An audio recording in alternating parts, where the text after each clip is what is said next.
The Spookiest Story Never Told with Marty Garza, Part 1. You are listening to Brothers of the Serpent Podcast.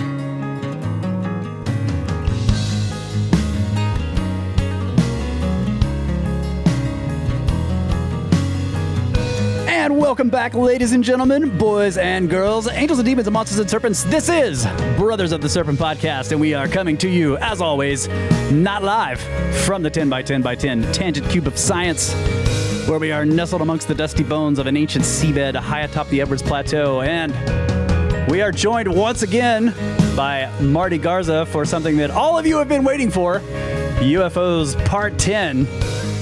We've all been looking forward to this. All of us have been wondering where exactly Marty is going with all of the data he's been dropping on us on all these UFO episodes. And this is a continuation of data drop with no answers as to where he is going.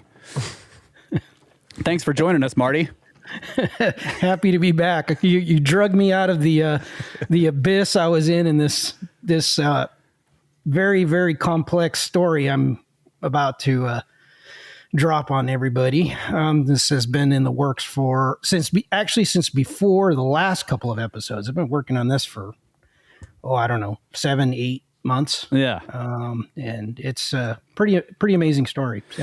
It is. So Marty sent me the document a couple of days ago, and it is fantastic. So it is going to be very interesting to go through this. But I did notice that Marty is putting more and more impossible to pronounce names in these documents. Now that he doesn't have to read it. Yeah, that's absolutely true. And I even thought about trying to put translations in there or something, but no, some words are going to be completely unpronounceable. Yeah, names, should I say? Well, we'll give it a shot. When I read through it, I was practicing mangling these words. And another thing I want to a little bit of a disclaimer at the beginning is that a lot of in this are a lot of foreign language translations. So they might not be completely grammatically accurate for anybody that might actually know those languages or something. So if anything sounds like a fractured sentence or something, that's just the way you translate it. Okay. Well, I think we should dive right in. Let's see. So the first people might want to have a dry erase board. Take some tacks and some string. Yeah. Yes. Need some string. So there's a lot in there. Drink a lot of coffee. Pull your tie down a little bit. Need a pack of smokes, some string, some coffee, a whiteboard. Pull the shades down. Preferably down in the basement. That's where you have to do this. Yes. So as always with Marty's research, we start out with a quote. "There is nothing more deceptive than an obvious fact." Sir Arthur Conan Doyle. Anyone who has ever vacationed in Las Vegas knows that it is arguably the world's epicenter of stage magic. There are many different types of magical practices, but those typically associated with Las Vegas and shows like America's Got Talent are prestidigitation, or practical sleight of hand, and mentalism, the power of suggestion. People who watch or attend these types of shows generally fall into two personality types. The first are those who possess the ability to suspend disbelief and simply be entertained in sheer wonderment. The second are people like Marty, who watch intently for subtle hints which might allow them to reverse engineer how the illusions are achieved. While performing sleight of hand, the magician will seemingly draw upon their magical abilities to make a material object dematerialize and vanish right before the eyes of the observer. But no matter how sophisticated the illusion, magic is fundamentally the application of knowledge for practical ends, which is a textbook or the textbook definition of technology. In 1945, as the Nazi regime collapsed, British and U.S. forces scoured Germany to collect every tiny remnant of its unparalleled technological development projects under a top-secret program named Operation Paperclip. These technologies included advancements in rocketry, as with the V-1 and V-2 Vengeance weapons, and advancements in jet propulsion, such as that of the Me-262, the world's first operational jet fighter. Was that the Messerschmitt, Marty? Yes. Okay. Yes. During this operation, General George S. Patton's Third Army discovered a facility where an unusual jet aircraft designated the H-9 was under construction by a pair of German brothers named Walter and Reimar Horten, who were notorious for their revolutionary aviation concepts.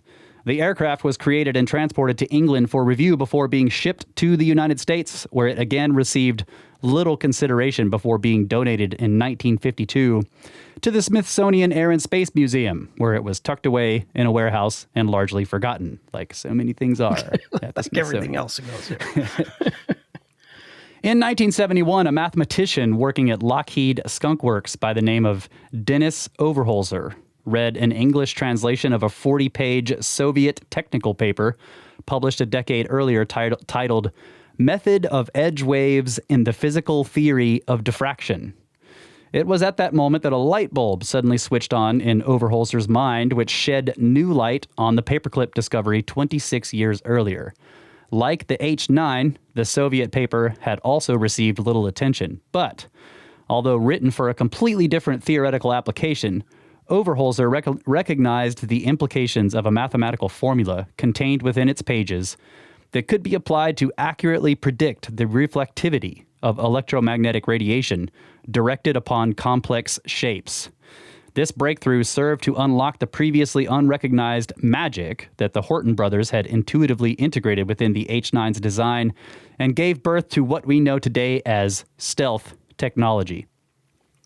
So are you saying that this paper plus this H-9, okay, the paper is saying method of edge waves in the physical theory of diffraction. So this is like the lead up to how to build stealth objects. It was actually written. It was math theory. Okay.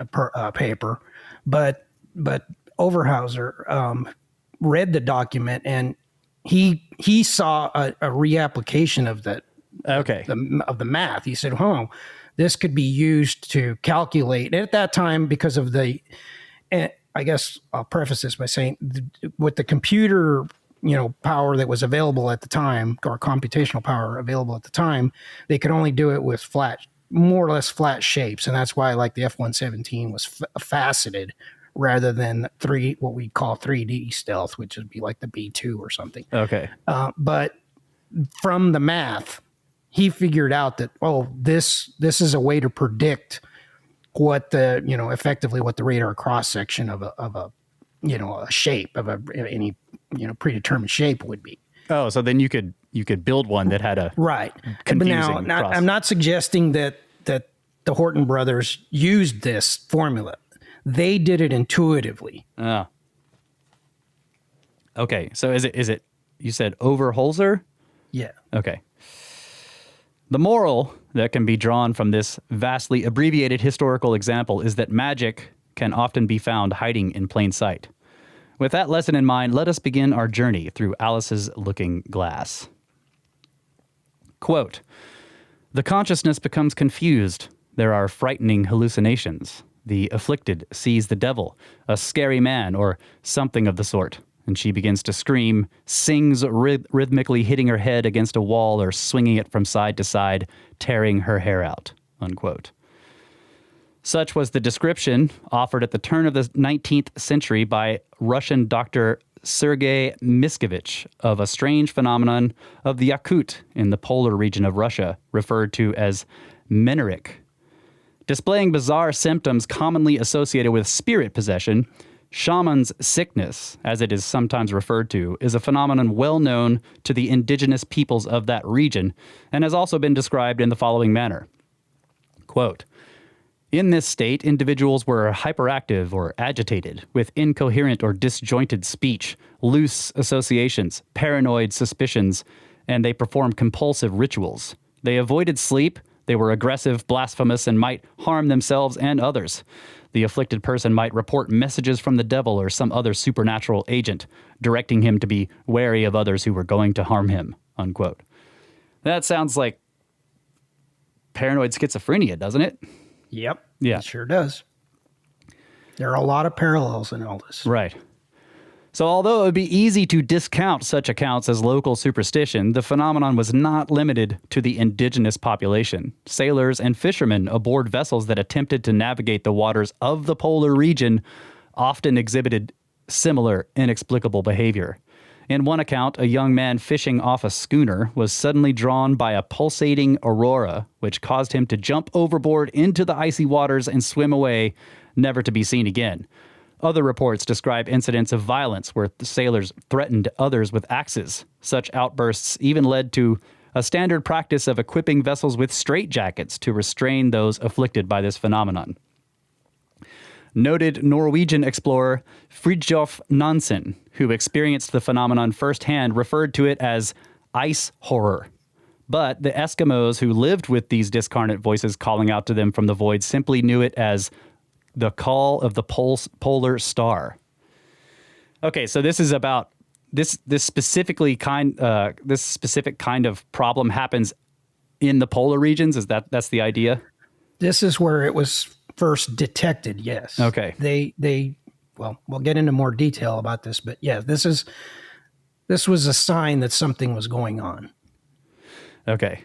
In 1870, a company of 70 Cossack soldiers performing drills in the northern district of Nizhny inexplicably began parroting the orders of their commander, as well as his subsequent angry threats. Then they all involuntarily dropped their weapons. It has also been noted that individuals who were exiled to that region, a common punishment at that time, would often complain of insomnia, migraines, heart palpitations, stomach pains, and visual and auditory hallucinations. Accounts of incidents such as these eventually spread throughout Russia, drawing the interest of psychologists who came to refer to this phenomenon as Arctic hysteria. As early as 1867, Polish pioneer in psychology Julian Occurrences had conducted research and experiments in psychic phenomena and expressed a belief in an unseen low-energy force that existed within all of nature. He gave several public lectures on ancient Egyptian practices and published the book Secret Knowledge of Egypt in 1898, in which he expressed his view that Egyptian priests possessed extrasensory abilities and could manifest natural phenomena and create mechanical devices to perform, quote, divine acts, unquote. During the 1880s, neurologist and father of objective psychology Vladimir Bekhterev took an interest in the spontaneous Arctic behavioral phenomenon after learning of it from a doctor in the Kola Peninsula. On a hunch, Bekhterev began investigating a potential connection between auroras and this psychosis, which drew the attention and funding of Soviet intelligence. In 1907, by decree of Emperor Nicholas II, Bekhterev founded the St. Petersburg Research Institute of Neuropsychiatrists, where the focus would be on unconventional studies related to various aspects of mental suggestion. So so can you explain where you're going with this? They detected, or him being a psychologist. Yeah. He was intrigued by this odd behavior, this seemingly inexplicable behavior that seemed to be concentrated in this area for some reason. And so they started conducting more research, and he automatically seem to make a connection with the auroras that are, prevalent in that area, obviously being close to the, in the Yes. Arctic region. But they basically, because of this interesting or strange psychosis that seems to happen in the Arctic, they end up founding the St. Petersburg Research Institute of Neuropsychiatry. Right. Okay. Exactly. In other words, I mean, not to get ahead of myself, but effectively, they are already seeing potential military application of whatever is going on here. Okay. So in 1921, Bekhterev dispatched Russian biologist, occultist, and Freemason Alexander Barchenko on a 2-year expedition to the Kola Peninsula to collect data on the phenomenon. As a result of his findings in 1924, they were approached by the People's Commissar for Military Affairs, Yakov Blumkin, a Kabbalist with shared interests in the occult, who secured funding from the Soviet's Commissar of Education to establish the Russian Committee for Psychical Research. Unknown to each other, two unconventional programs were established, one in Moscow, the Academy of Science under Professor P. Lazarev, to investigate the physical nature of psychic phenomena, and the other in Leningrad at the newly established Institute of Brain and Mental Activities, led by Bekhterev, to research the use of psychic phenomena for visual image transference and influence on a percipient. Research conducted by Lazarev's program in Moscow utilizing a Faraday cage ruled out electromagnetic waves as being responsible for telepathic radiation. However, it was discovered that the absorption of modulated low-frequency signals could produce a variety of secondary phenomena in the human body. Barchenko had previously published scientific papers on mental suggestion and thought transference, which he referred to as a, quote, synthetic method based on ancient science, unquote. After receiving substantial funding in 1926 from the Joint State Political Directorate, or the OGPU, Barchenko, along with the chief of the OGPU's Special Department of Scientific Research, Gleb Bokia, embarked on a momentous 2-year expedition back to the Kola Peninsula to collect more data. However, during that expedition, Barchenko, Bokia, and their team encountered something quite unexpected and documented the first UFO sighting in the history of modern Russia. In addition, near Sedozero Lake, they allegedly discovered smooth granite rectangular blocks, which appeared to be the remnants of an ancient road leading to a nearby mountain. As the group approached a possible rubble-covered entrance, they were suddenly overcome by an irrational sense of fear, reportedly causing them to lose all control of their emotions. That should ring a bell for regular listeners. So the implication here is that they may have found an ancient site. I wonder if that's true. Has nobody ever gone back there? Apparently they have. I'm skeptical that it's a road made of granite slabs. Yeah. More like a roof or a floor. Could be. But yeah, that was in 1926. Hopefully somebody's gone back. Okay, so Barchenko believed he had discovered evidence of the mythical Hyperborea. Hyperborea. In 450 BC, the Greek historian Herodotus wrote of the Hyperboreans, who lived in a perfect land in a mountainous Arctic region ruled by 3 giants who were 6 cubits or 10 feet tall.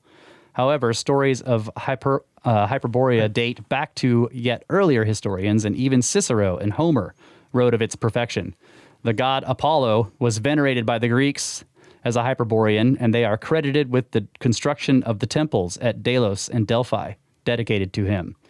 In The Secret Doctrine, Helena Blavatsky also wrote of the Hyperboreans as the ancestral golden-haired second root race.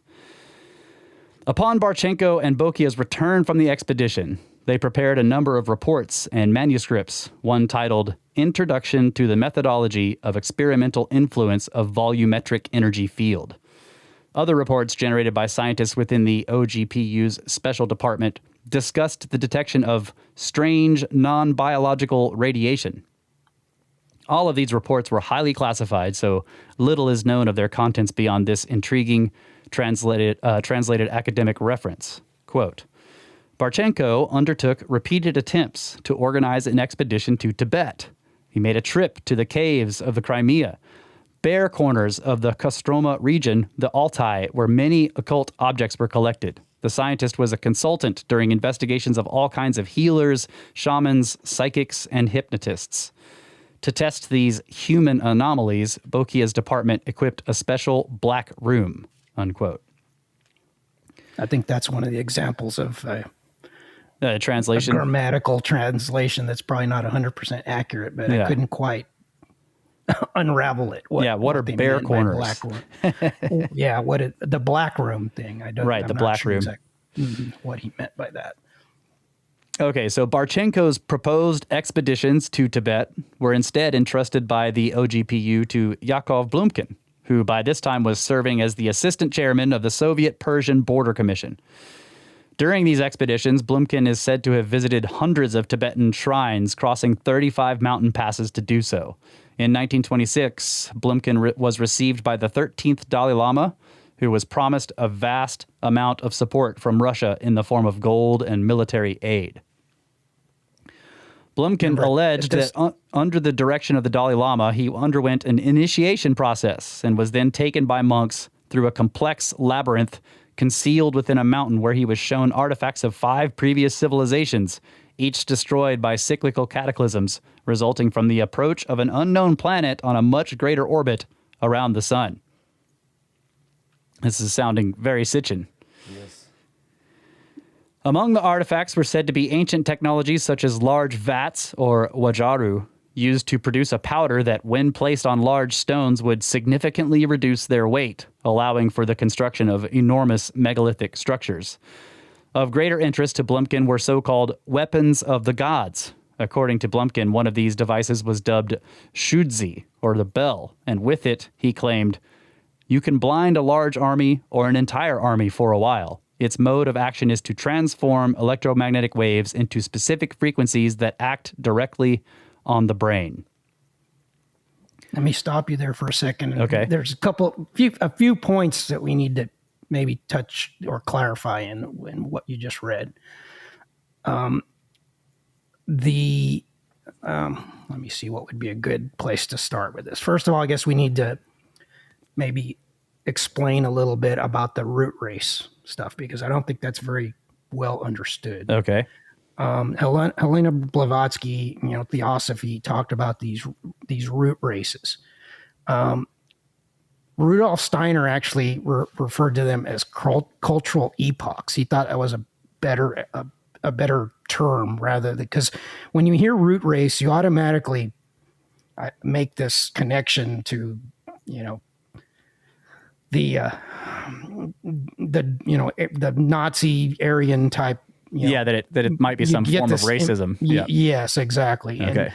And I guess I should kind of point out that in this presentation, there are certain areas that I tried to steer away from that might be, are ripe for misinterpretation. But sure, I think this is important to explain that according to Blavatsky's or Theosophy, there have been these 5 previous civilizations, and then each one of and those would be, again, their time periods. I guess we could look at these as like different periods of different, not single civilizations, but groups of civilizations. Each one had sub races. There were multiple races. For example, like the Aryans. I think we've been entrained to think that Aryans were, we get this imagery of this, tall, blonde-haired, blue-eyed Aryan, individual. But in reality, going by the writings of Blavatsky, the Aryans included, the Toltecs in Central America. The Tibetans were descendants of the Aryan race. In other words, there were many sub races from each of these, and there was the 5 root races were the Polarian, the Hyperboreans, the Lemurians, the Atlanteans, and the Aryans. And there was supposed to be a 6th race that would be, I guess, the one that would follow our current civilization. Okay. So it's not so much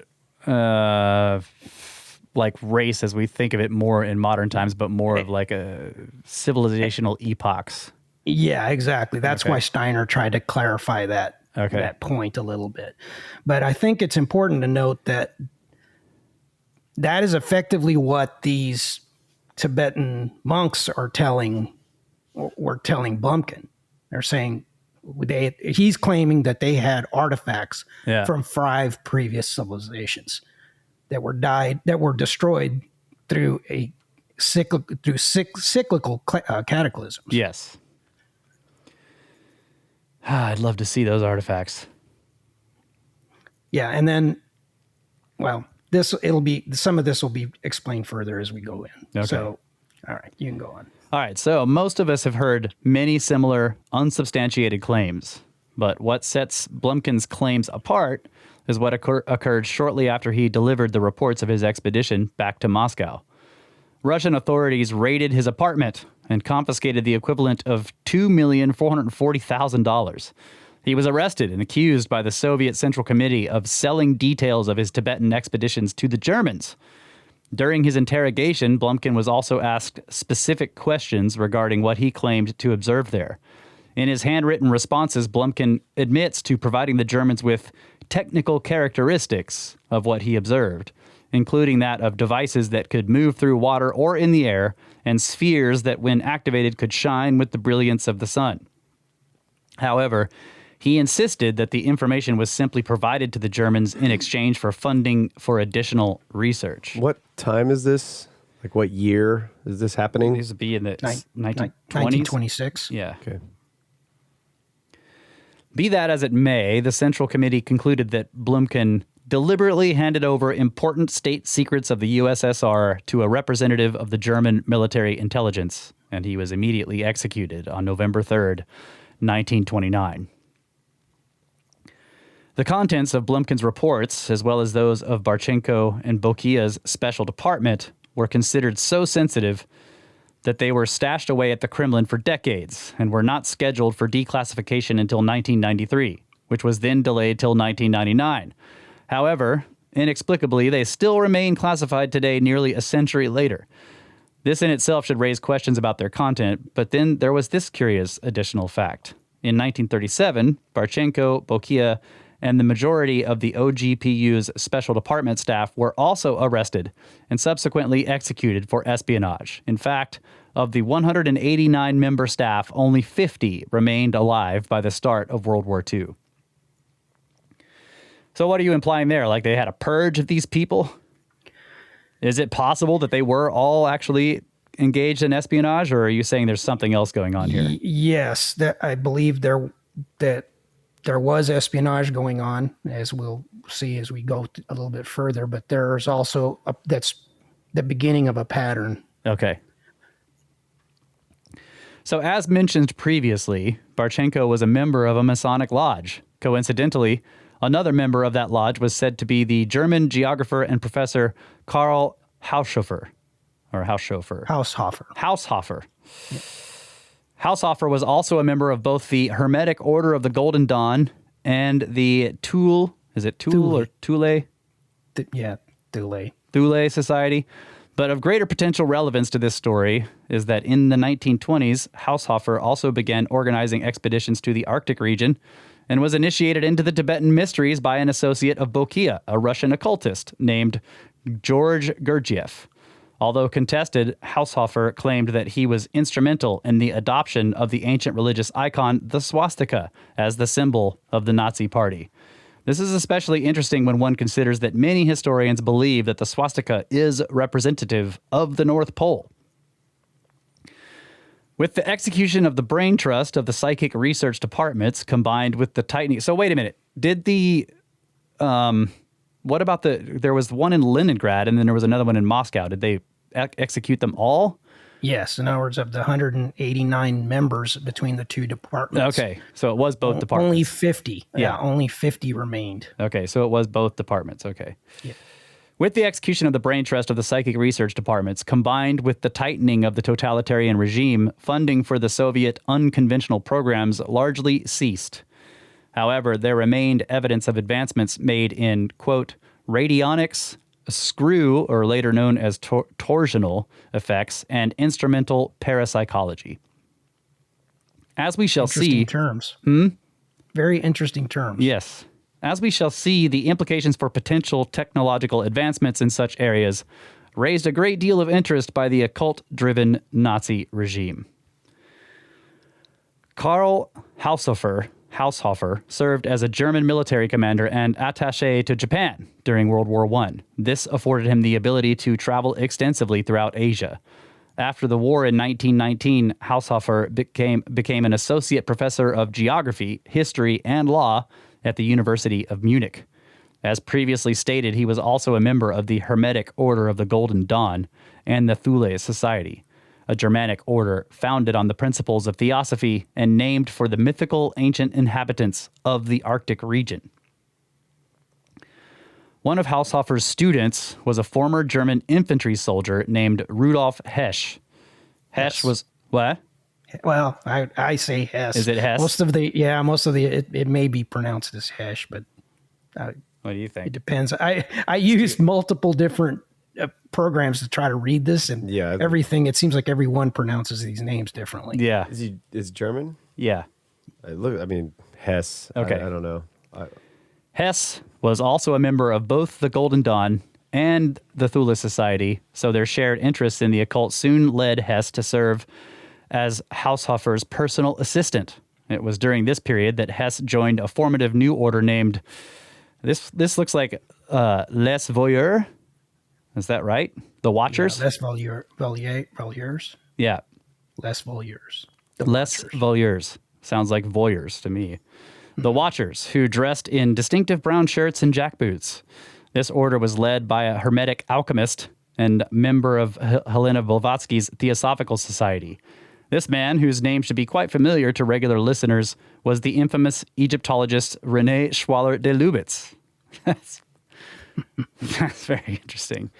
Growing up as the son of a wealthy chemist, René Schwaller de Lubitz was heavily influenced by the new physics of Albert Einstein and Max Planck, but also believed in the esoteric principle of simultaneity of opposite states, and saw symbolism in the dichotomy between scientific intelligence and what he referred to as intelligence of the heart. It was this worldview that led him to study and write about the sacred geometry he believed was encrypted into the universe. All right. That simultaneity of opposite states is... Yeah, it's quantum physics. It's a point that we might see multiple times throughout this whole presentation. All right. Well, let's take a break. We're going good so far. Let's take a quick break and we'll be right back.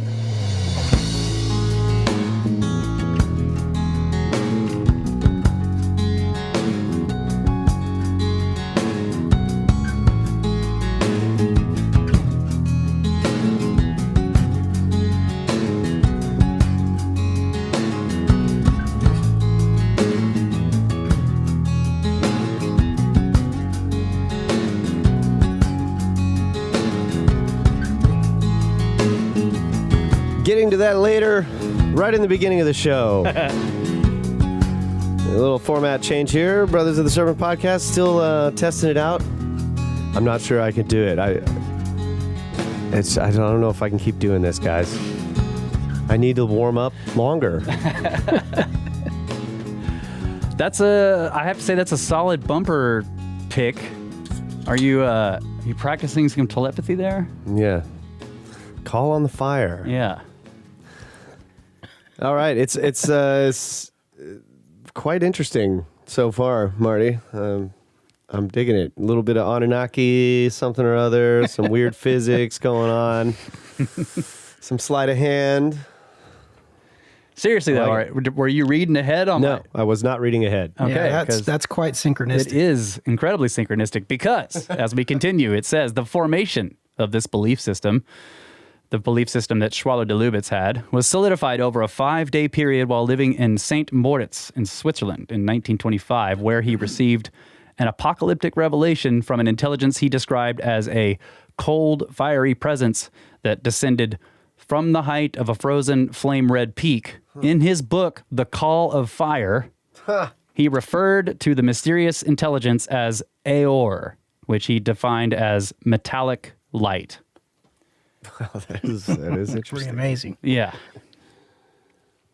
Some researchers have chosen to find solace in referring to Aor as a form of inner daemon. However, in his book, Sacred Science, de Lubitz wrote, I earnestly anticipate the time when an enlightened being will be able to bring the world proof of the mystery of the beginning. In 1939, de Lubitz moved to Luxor, where he had another otherworldly encounter, this one similar to that of Aleister Crowley's communication with Aiwass, the Egyptian god Set. While seated at a desk decoding an inscription inside the temple of Amun, de Lubitz's attention was drawn to a curious scent of incense. He followed the scent down a hall to the sanctuary of Seti. Suddenly, the air froze and he began to suffocate. He later stated, "All around me swirled. The tall columns were torn apart, and their image was undulating, spinning. I was blinded by this spectacle. Then everything became calm. A bluish light shone, now in the temple, and I realized that I was plunged body and soul into ancient times. After a few moments, a character of beautiful pace, athletic, dressed like the others, approached me. Immediately I understood his language without a single word coming out of his mouth, and he said to me, 'Listen, to hear, become ear, and when you will be ear, I will tell you the story of created things. Look, to see, become eye in thought, and you will know the origin of created things.' His intense gaze penetrated inside me, and he gave me the desired explanations. So much hoped. He translated what I did not understand. He showed me everything about the origin of the world, human beings, and the cosmos." Oh, my God. This character was unmistakably Osiris, and of this experience, de Lubitz said, "A new Egypt emerged, a whole new world that unveiled not only its high science, but also its secrets from the depths of time. The encoded texts of Zep Tepi finally spoke, revealing the reality of the flood and the collapse of Atlantis. Atlantis and Egypt became the memory of humanity." Wow. Amazing that, see, and I mentioned this earlier, but what I knew of de Lubitz, I knew that he did a lot of very precise measurements in Egypt, but I never understood the motivations. I thought it was purely an interest in Egypt. I didn't realize there was. So what are you saying his motivations are? He was motivated by his beliefs. He had these beliefs in a in sacred geometry. He was searching for sacred geometry in the pyramids. And he seemed to think that, according to some of these experiences, that Egypt had the source of this deep ancient information. The source of created things. Yes. Yes. So he actually, he's saying that he had this experience in one of the temples? Yeah. That's crazy, dude. Yeah, he was decoding. He was at a desk decoding an inscription inside the temple of Amun. Man. So it doesn't necessarily say he was in the temple, but he was decoding an inscription from the temple. I'm not sure. I'm not sure if he had. I was going to say he had a desk in a temple. Yeah, I know. Awesome. Did he set up his desk in? Well, keep in mind we're talking at the time period we're talking that they were not these were not. Sorry, That's just smaller. Schwaller de Lubitz in the temple at his desk. Sorry, Marty. At that time, I'm sure these weren't tourist attractions. Yeah, they were that's scientific, research facilities. So why do you say that this character was unmistakably Osiris? Is there more description that He claimed it was unmistakably Osiris. Okay. So, interestingly, from what I read, he did not have much of an interest in Egypt prior to these encounters. And also thought that the description, and I'm curious, unfortunately, there's not a lot of information on this other than what he wrote himself. But I'm curious what he meant by, he's describing this intelligence that spoke to him. His initial encounter was this intelligence he referred to as Aor, and he defined it as metallic light. yeah. So I don't know what he's trying to suggest. And also after that, he started to refer to himself as Aor in some writing. Like it had a profound impact on him. Well, it does say here that some researchers have chosen to find solace in referring to Aor as a form of inner demon or daemon. So if he does later refer to himself that way. Right, but he didn't do it before. Yeah, it's strange. Yeah. It's strange. But it definitely changed his view on certain things. Yeah. All right. So while Rudolf Hess was a member of Les Veilleurs, he introduced Haushofer to a rising political figure named Adolf Hitler. Here again, Haushofer had shared interests with Hitler, who was a follower of occultist and parapsychologist Ernst Schertel. Is that right? Schertel, yeah. Schertel, who sent Hitler a personally dedicated copy of his book, Magic, History, Theory, and Practice. When the book was recovered from Hitler's personal library, it was found to have 66 annotations made by him. Of particular relevance to this story is this passage. It is always better just to focus the magical, demonical forces on one idea and to set a desirable goal. The release of astral bodies is only a further special case in these phenomena. The techniques for this act are also independent in part and can be achieved by education and practice. The idea is to intensely and clearly as possible concentrate on a remote location, on the local features, people, etc., to help ensure success.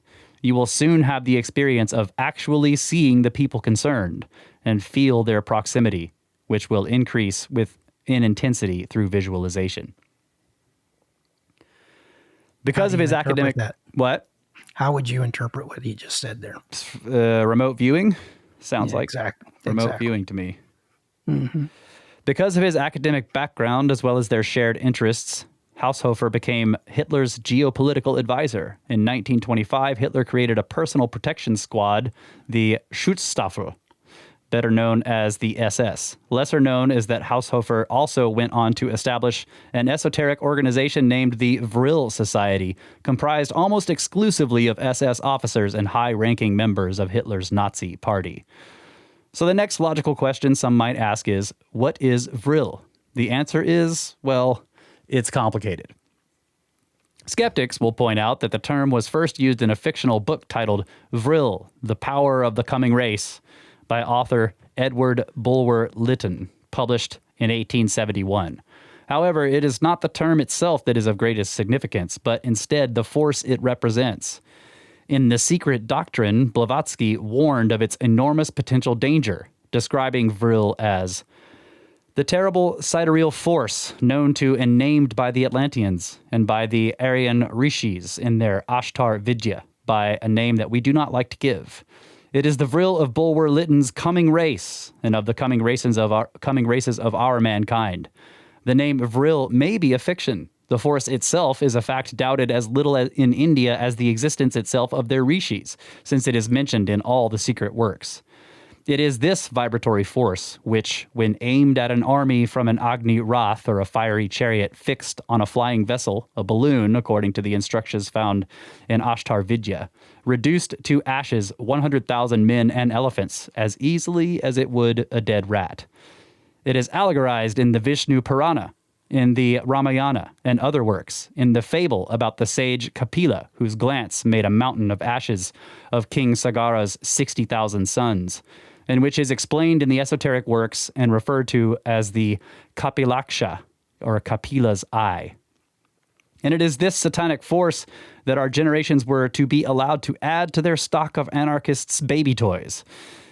Is it this destructive agency which, once in the hands of some modern Attila, would reduce Europe in a few days to its primitive chaotic state with no man left alive to tell the tale? Kapila's eye is obviously a reference to a form of weapon, but as defined, the oft diminished term vril effectively represented the same etheric force claimed to have been discovered by inventor John Keely in 1874, the same etheric forces relentlessly pursued by Nikola Tesla, and the same force referred today by physicists as the elusive zero-point vacuum energy. Therefore, as we shall soon see, in the light of the ultimate objectives of the Vril Society, in this context, Blavatsky's warnings assume a far more prophetic nature. In that, you saw several, there were a couple of references to the coming race. And I guess that's kind of why I wanted to explain that this wasn't anything. They weren't, not when they say race, they're not referring to the divisions like we kind of are more accustomed to today. They're referring to like maybe a civilizations. yeah, or or epochs, epoch of mankind in general. Yes, Okay, right. And that would be so. The Vril would be a future epoch. The Vril is, we call it ether. I guess you could call it ether, or you could call it 0 point vacuum universe. They're just talking about, because she does say here it is the Vril of Bulwer Lytton's coming race. right? So she's saying this is a power that the coming race will have.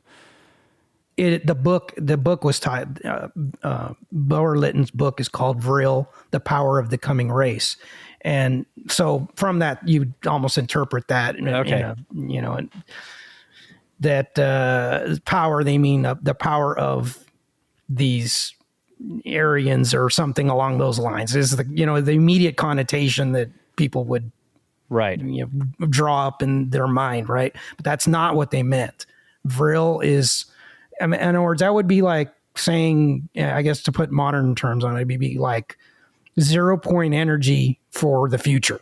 Right. Okay. Is effectively what that title is saying. Okay. In 1929, another occultist by the name of Heinrich Himmler was appointed as Reichsführer SS, and he purposefully went about modeling its command structure under that of the Jesuit order, which made detailed studies of astrology, sacred geometry, geomancy, and symbolism. When Hitler assumed power as chancellor in 1933, he appointed Rudolf Hess as deputy Führer. By this time, Himmler had grown the SS from a few hundred officers to a force of over 52,000, making him the second most powerful man in Germany. And he used this power for the advancement of his dark occult aspirations. Inspired by the teaching of Blavatsky's Theosophy and fueled by Ignatius Donnelly's Atlantis, the Antediluvian World, in 1935, Himmler established the innocuously named Bureau for the Study of Ancestral Heritage, known as Das Anerbe. Anambre. What? Ananerbe. Ananerbe, okay. Under the direction of General Secretary Wolfram Sievers. Over the next 10 years, this organization dedicated itself to researching ancient mysteries broadly considered fringe and unscientific. However, these were now officially elevated to the status of border science by the Reich.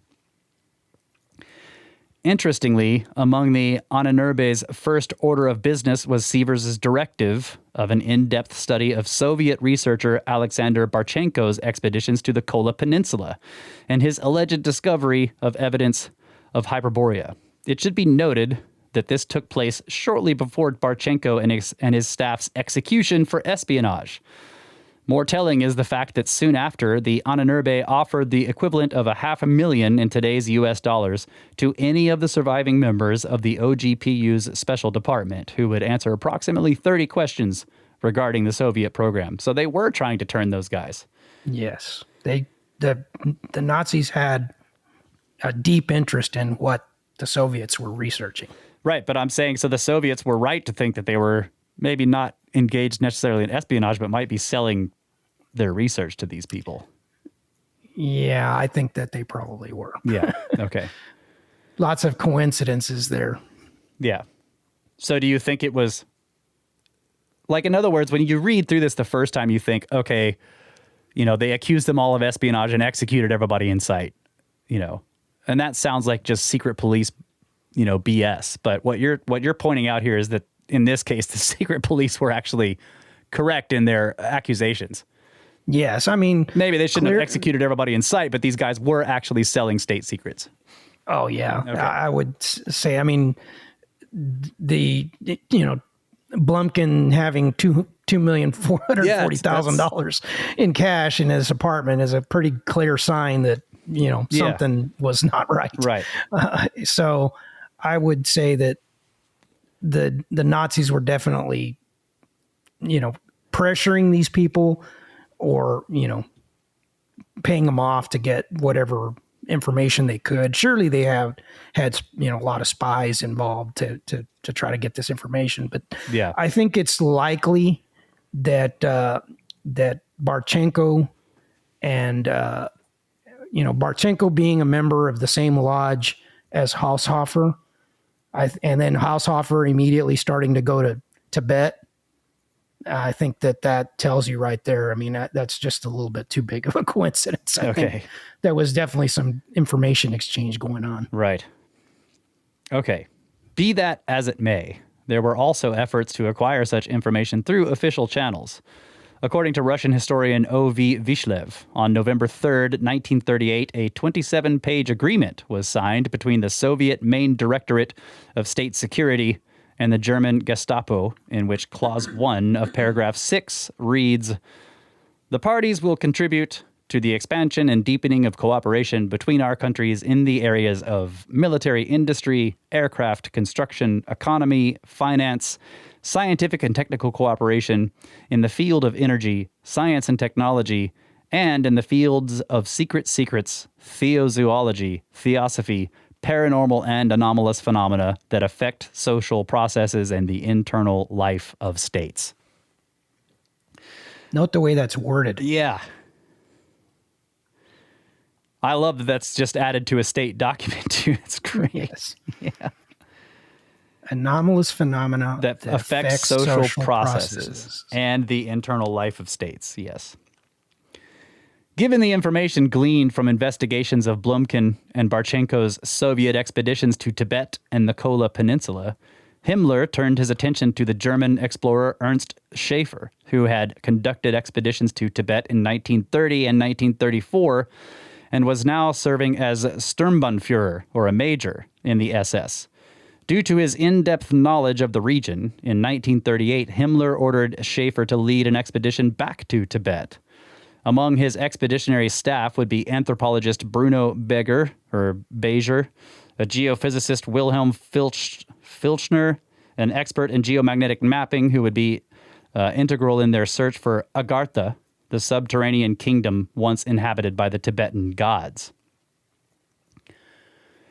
During this expedition, the team secured a copy of the Kangyur, the Tibetan Buddhist canon, and made their way to Yumbu Lakang Palace, believed to be the oldest man-made structure in Tibet.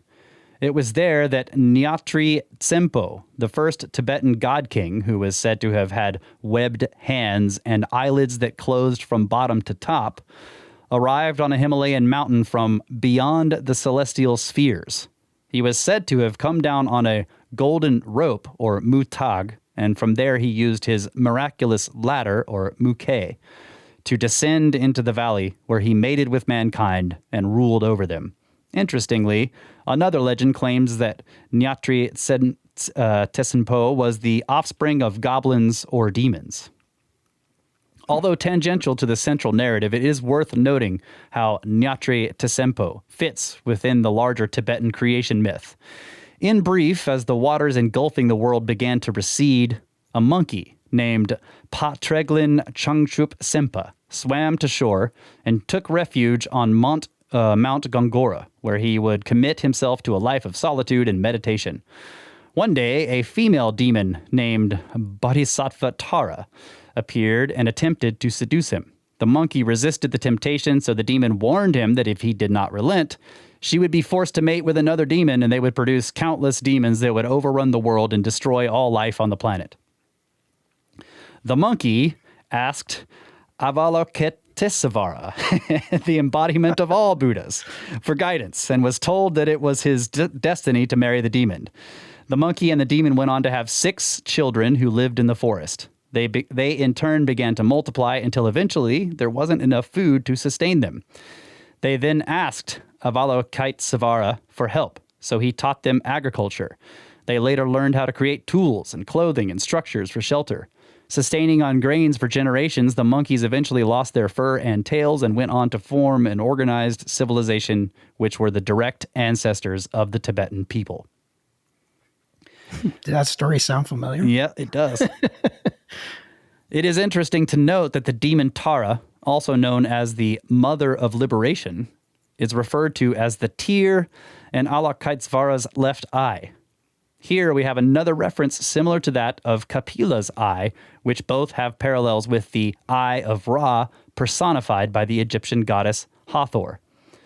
The Book of the Heavenly Cow is an ancient Egyptian text discovered in the tombs of Tutankhamun, Seti I, Ramses II, Ramses III, and Ramses VI, and tells the story of mankind's rebellion against their creator god Ra. It states, "Once it came to pass, under the majesty of Ra, the self-generated god, that when he had been in the kingship over mankind and the gods combined, mankind proceeded to contrive a plot against him. Upon learning of this, Ra summoned the Ennead, the 9 lesser gods, to request their advice on how he should deal with this rebellion. Their response was swift and unapologetic. They advised, 'Send out your eye that it may smite them for you, those who have conspired so wickedly. No eye is as capable as to smite them for you. May it descend in the form of Hathor.' So Hathor then descended into the earth and began killing mankind upon the thousands. When seeing this, Ra took pity on them, repents, and instructs Hathor to stop. But now in the form of the bloodthirsty lioness Sekhmet, she refuses to relent. Ra quickly devises a plan to stop her and orders 7,000 jars of beer to be mixed with red ochre to resemble blood, and instructs his servants to pour it out over the plains of Dendera by the banks of the Nile River." The text then states, "So she proceeded to drink, and it was just fine in her estimation.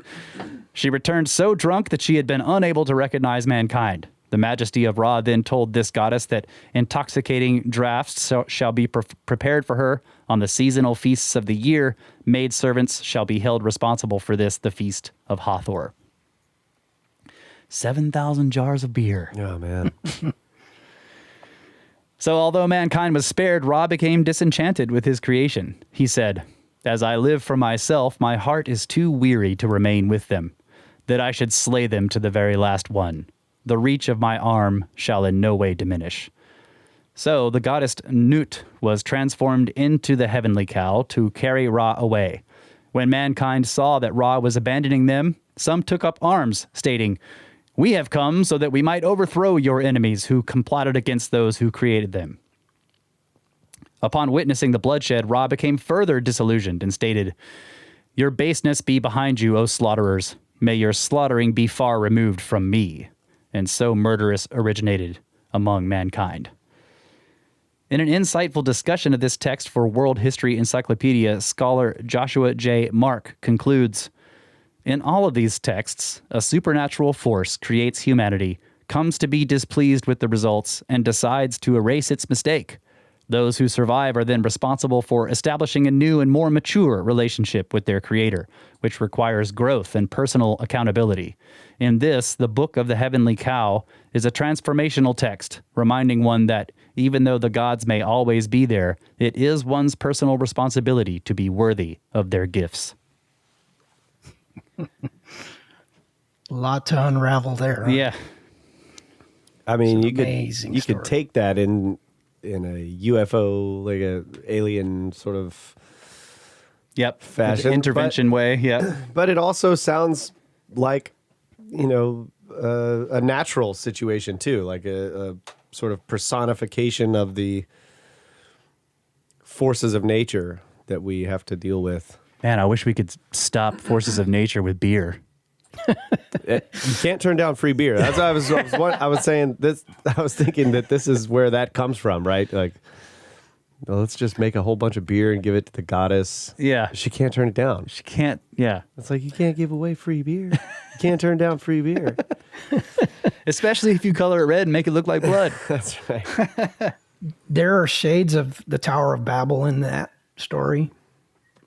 And I'll point out something that I may be reading a bit much into this, but I think it's worth consideration. Is Schwaller de Lubitz's simultaneity of opposite states. Note that Hathor is both a mother goddess who nurtures, and she's also the destroyer. She's of also man. Sekhmet. Yeah. I don't know if you may not be familiar with this, but there was a series. I think it's been canceled now. There was a series called Raised by Wolves on HBO, and in that series, there is an intelligence that sends essentially like a robot or some type of a synthetic beings to raise a group of children on a presumably uninhabited planet, and that the mother, there's a character that's called the mother, and she's both nurturing to the children, but she's also a necromancer. She's a weapon that everybody is terrified of. And it's weird in the symbolism they use. The way she flies when she turns into the necromancer is she's actually in the shape of a cross. Her arms are outstretched, and she's flying around, and she uses a yell. She screams, and it just destroys everything in front of it. She's like the destroyer. A sonic weapon. I mean, so when I read this, I'm like, that is the imagery that I had. I'm like imagining Hathor being sent by God to destroy mankind type thing. Yeah, but there's also this implication that this eye is a part of it. Yes, it's definitely a weapon. He imbues her with the power or whatever, or gives her the eye if it's a separate object, and then that either the beginning of the destruction, which starts splashing blood everywhere, transforms her into Sekhmet, the destroyer, and then he can't make her stop, and the eye is too powerful. So it is an interesting story. So she got iron. The eye, blood. you get the Holy Grail type as a weapon type, Ark of the the Ark, something. The Ark of the Covenant. I'm sorry, yes. Yeah, and notice also that in Blavatsky's, Secret Doctrine, she referred to, that Kapila's eye as reducing to ashes 100,000 men and elephants, and also let me see here, the King Sagara's 60,000 sons. Right. But in a glance, it says whose glance made a mountain of ashes out of King Sagala's. Yeah, and another army of 100,000 as well. Yeah. Yeah. But this also, the way the text reads, unless it's some kind of problem with translation, it does imply that it isn't the only one. It's just the most powerful one. Yes. Because they say, send out your eye, that it may smite them for you, those who have conspired so wickedly. No eye is as capable as it to smite them for you. Right. Yeah, that's a good point. Yeah. So there are multiple levels of interpretation here. Are we dealing with technology? Or are we dealing with symbolism? Well, clearly we are dealing with, like Kyle said, natural forces. Yeah, exactly. You can plug in either one. Yeah. I mean, it's just, I'm thinking about like the natural processes. It's the people are telling a story about the previous civilizations, and they're sort of turning the powers of the universe into God characters who just make decisions and have conversations with each other, probably because they interact in some way. And this time we ended up with this one particular eye, and then I don't know, it's like the symbols of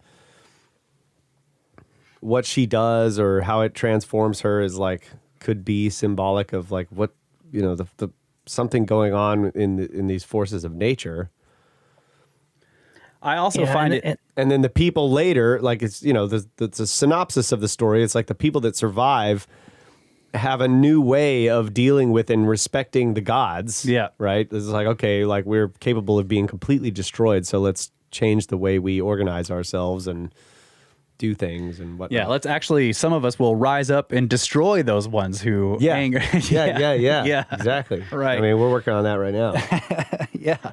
There's also this sort of a similar theme you see of like the creator God getting like ruling for a long time and then eventually just kind of getting disillusioned with everything and sort of washing his hands of the whole, just like, I'm tired of this. I'm leaving. Yeah. It's almost like, and just going with the natural idea that there are regimes.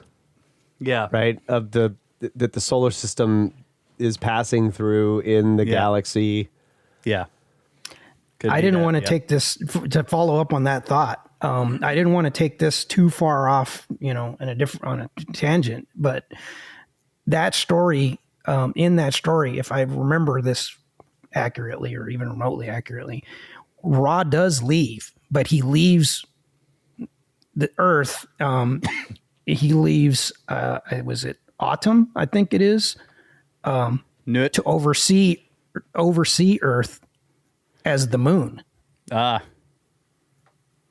he does. He definitely leaves. Like first he tries the destruction, and then he's like, "This is not cool." So then we could go to the whole like, this is Jupiter and like, right, or Saturn, and now it's something coming out of his eye, yeah, yes, flying around, yeah, creating destruction. Very Velikovsky. yeah, yeah, and right. And did we get struck by fragments of that? yeah. But the UFO analysis is also. Well, it just sounds a lot like the I'll go ahead and Enki and Enlil and all that. Yeah, too. but those could also still just be humans with tech. Yes. Yeah, for sure. It doesn't have to necessarily be alien. Sometimes the way I write stuff is overly subtle, and maybe I have to actually draw connections to things that maybe people won't. Yeah, tell us what you're trying to say, Marty.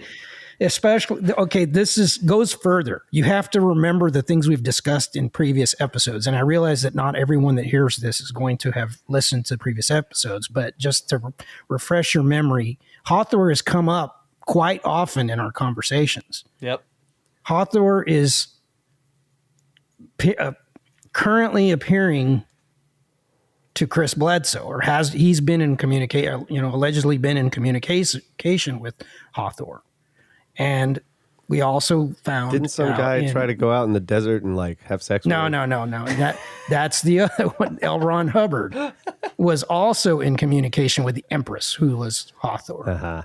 And those two people are definitely opposite states. In other words, in terms of their worldviews, where Chris Bledsoe is a God-fearing, devout person, and clearly L. Ron Hubbard is on the other extreme. Yeah. I believed also he was the Antichrist, or wanted to be the Antichrist. I also am reminded, of course, and I probably have brought this up before in previous UFO episodes, that Bosley's work points to, in general, that there is some kind of organization that is at least centuries old, maybe older than that has been seeking out lost civilization technology for a long time, and they are somehow associated with Hathor. Yeah, the thing I really like here, though, in all these lines you're sort of pulling together, is the possibility that there's some incredibly ancient ruins in near, in the far northern regions that have artifacts from previous civilizations that may have incredible technology. Yeah, maybe, and the Tibetans have this too. Yes, and this is maybe where the symbolism comes from. Yeah. Okay, and I'm gonna uncover another subtlety in this. I mentioned this earlier. When they found what they believed to be a road, and they approached what they thought was an entrance, they were overcome by fear and lost all control of their emotions. Yeah. We've heard those exact descriptions recently in the Skinwalker Ranch episodes. Right. Yep. But that's also, it just sounds familiar in many different ways in terms of encounters and all that kind of stuff, Yes. Right. But in other words, what is that suggestive of? To me, it's suggestive of technology, of a weapon. Maybe it's an ancient weapon, maybe it's a new weapon, maybe it's both. Yeah, you're suggesting, I guess if you would think of it in terms of magic, it would be wards. If you think of it in terms of technology, it would be some kind of security system. Well, it could have lots of different applications. Yeah. What's the state? You have the ability I'm just talking about manipulate emotions and thoughts. What's the state? What's the term for the state that you get into suddenly, people will get into this weird state before some weird... The Oz factor? You talking about that? Is that what it is? Just in an entranced state? It's some suddenly people will become have extreme heightened awareness, and all this kind of weird stuff will happen and then some kind of encounter happens. In the Skinwalker, one of because we've covered Skinwalker Ranch in a few different episodes, but in one particular account, there were some security force personnel that were, I believe it was 2 of them. They were walking through a field and they observed one of those orbs. And as they approached it, or actually before they even saw it, I believe, they're just walking through this field. And all of a sudden, one says to the other, "Do you feel that?" Because he started getting this uncontrollable feeling of fear. And it was for no reason. He didn't understand it. Why am I scared? There's nothing to be scared of. And the other one said, "Yeah, I feel it too." And it as they kept walking, it got worse. And it got to the point where it was completely overpowered them. Like they had to turn around. They could not approach or continue. Something was taking control of their emotions. I can relate to that. When I was a kid, I had multiple weird states of sudden, like, I don't know, states of fear. But a lot of times it was in like, obviously night terror type of thing, wake up and then there's just strange, overwhelming. It happens during sleep paralysis too. There's this overwhelming fear and you're like, what am I afraid of? It's not there's nothing to really attach it to. Yeah. It's strange. And it's tough to overcome it. Yeah. Well, I'll give some, as we get further into this, because obviously this is, going to require several episodes to unravel.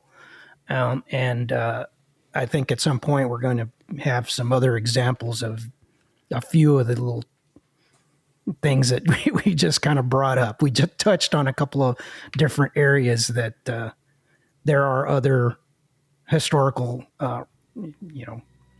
examples of where these whatever we want to call it, if it's a technology or if it's magic or whatever it is, there are other examples of its application. So, absolutely.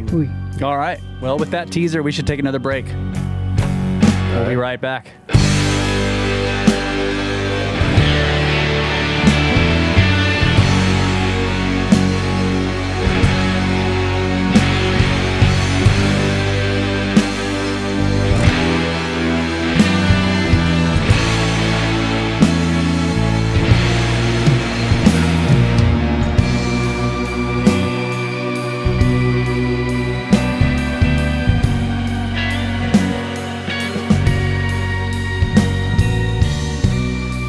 And we are back, ladies and gentlemen, brothers of the Serpent Podcast, UFOs, Part 10.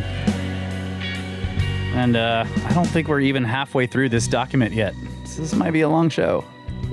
Oh, we have to do the whole document on this show? Well, I mean, we want to try. Okay. You have to keep a schedule. Marty has us on a schedule. Okay. Kyle. Less words, Marty.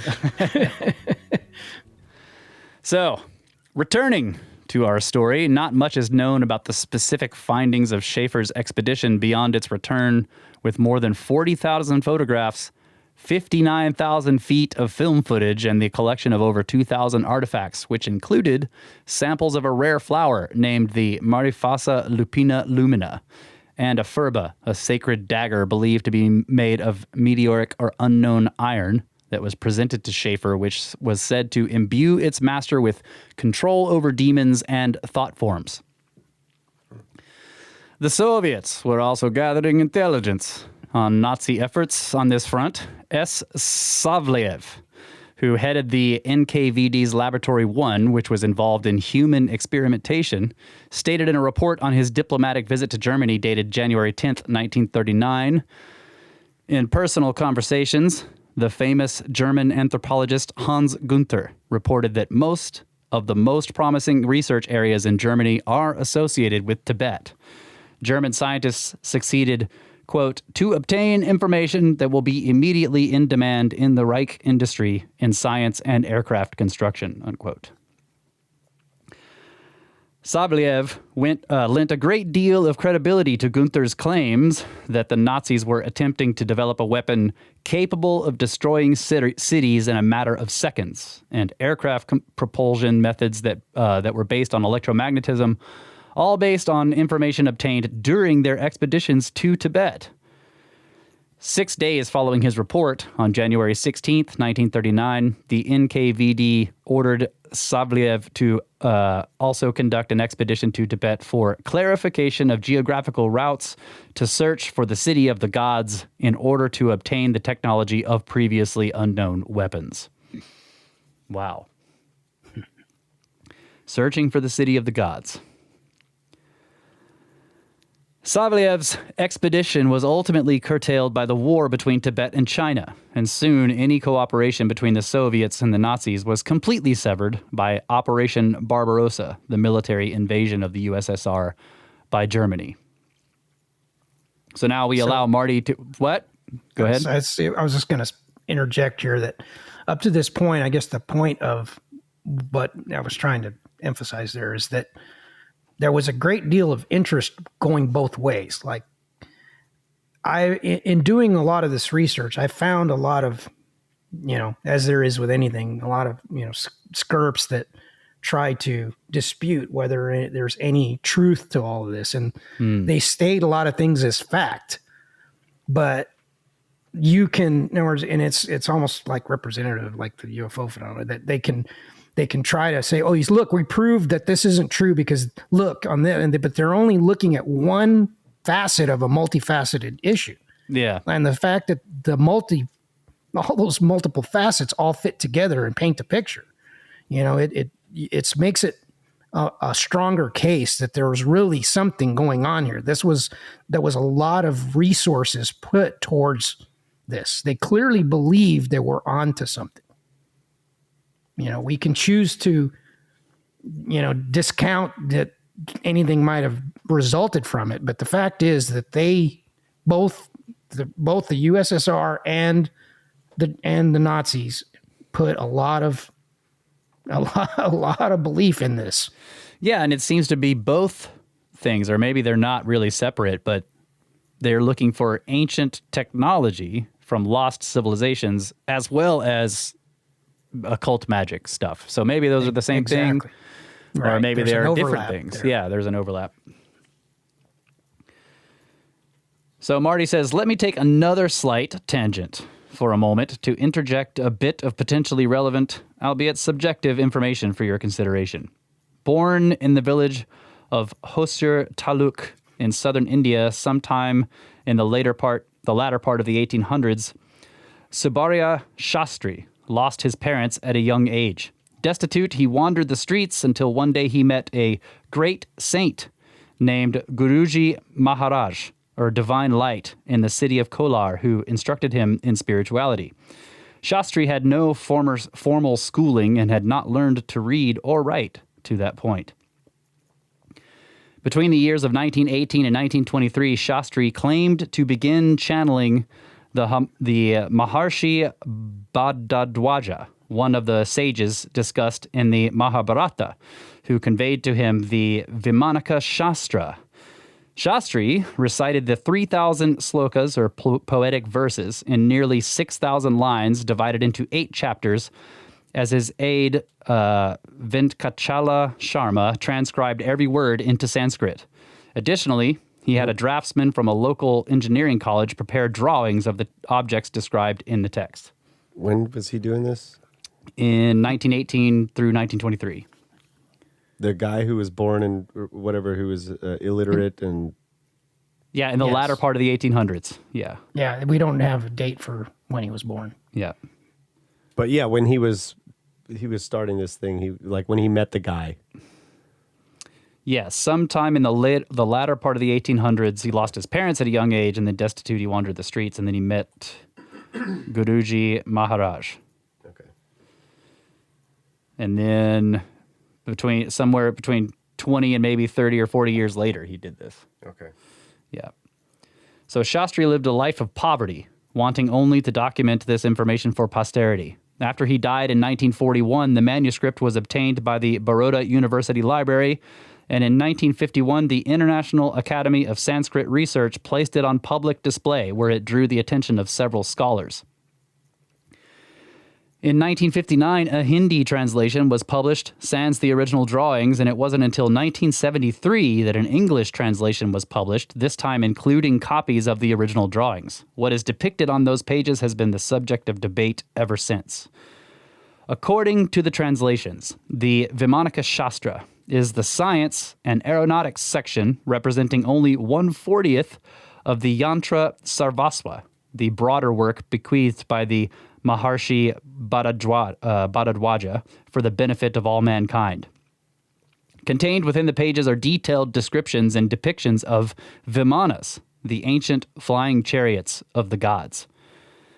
The work asserts that in the Krita Yuga, lasting 1.78 million years, mankind was noble-born and righteous, possessing 8 supersensory attainments.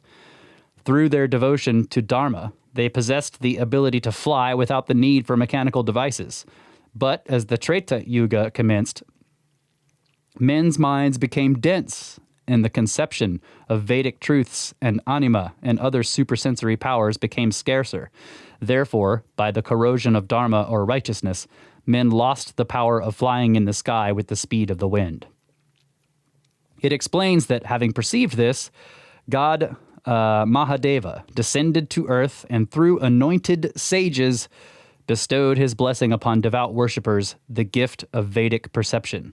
The work states, henceforth, having by my grace attained insight into the Vedas, you shall be known as rishis or seers.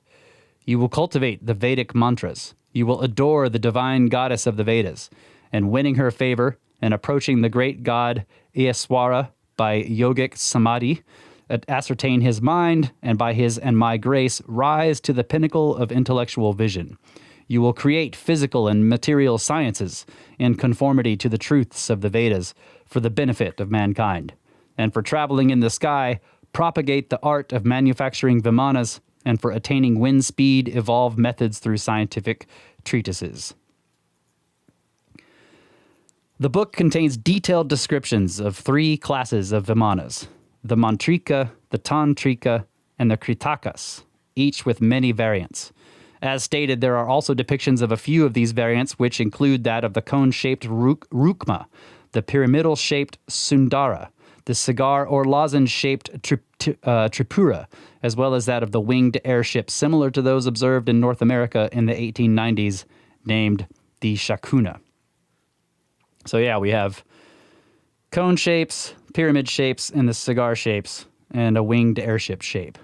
It described in the Keep in mind, this was written roughly 1918 and 1923. Yeah.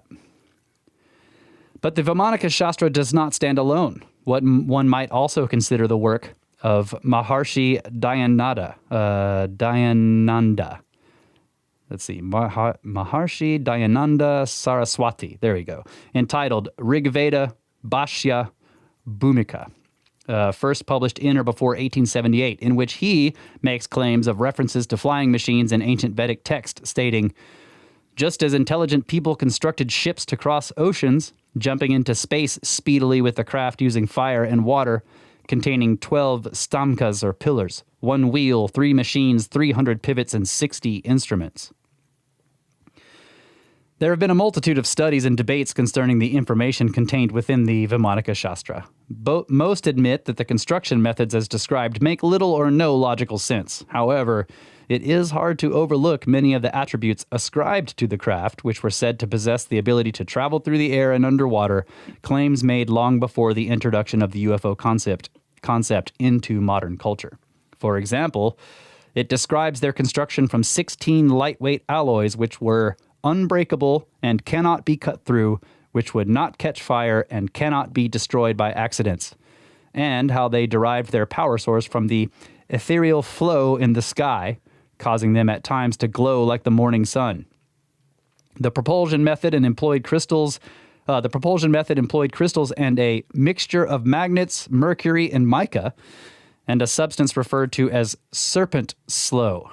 It also cautioned that the propulsion system could produce grave physical disabilities and paralyze the brain, or could be used to destroy everything as in a cataclysm. It also describes the craft's actions as a zigzagging motion like a serpent, and their ability to revolve with agility and face all sides, or to leap to safety.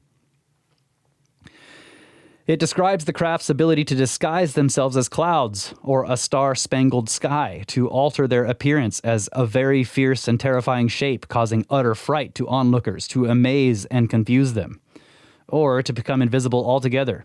It also describes technologies that allowed their pilots to detect approaching enemy craft, visually see within those crafts, listen to enemy conversations, and the ability to render enemy pilots unconscious. It also dedicates an entire section to an acid that was used to, quote, drive away demons and evil forces, unquote. Many skeptics who have voiced an opinion of the work are not impressed by its technical content. However, I must admit that I found one particularly published opinion especially interesting. It states, the subject works lay uncalled for emphasis on propulsive devices and structures, but little or no emphasis on aerodynamics. It is worth pointing out that the history of Western aeronautics in regard to production of heavier-than-air craft is studded with initial failures significantly traceable to a non-understanding of aerodynamics. This insightful and potentially obfuscatious commentary was offered by someone who listeners of this UFO series should be quite familiar with by this point, and someone whose involvement in such matters we will be expanding upon shortly. This opinion was rendered by Theodore von Karman, partner of Jack Parsons in Aerojet Corporation and co-founder of JPL.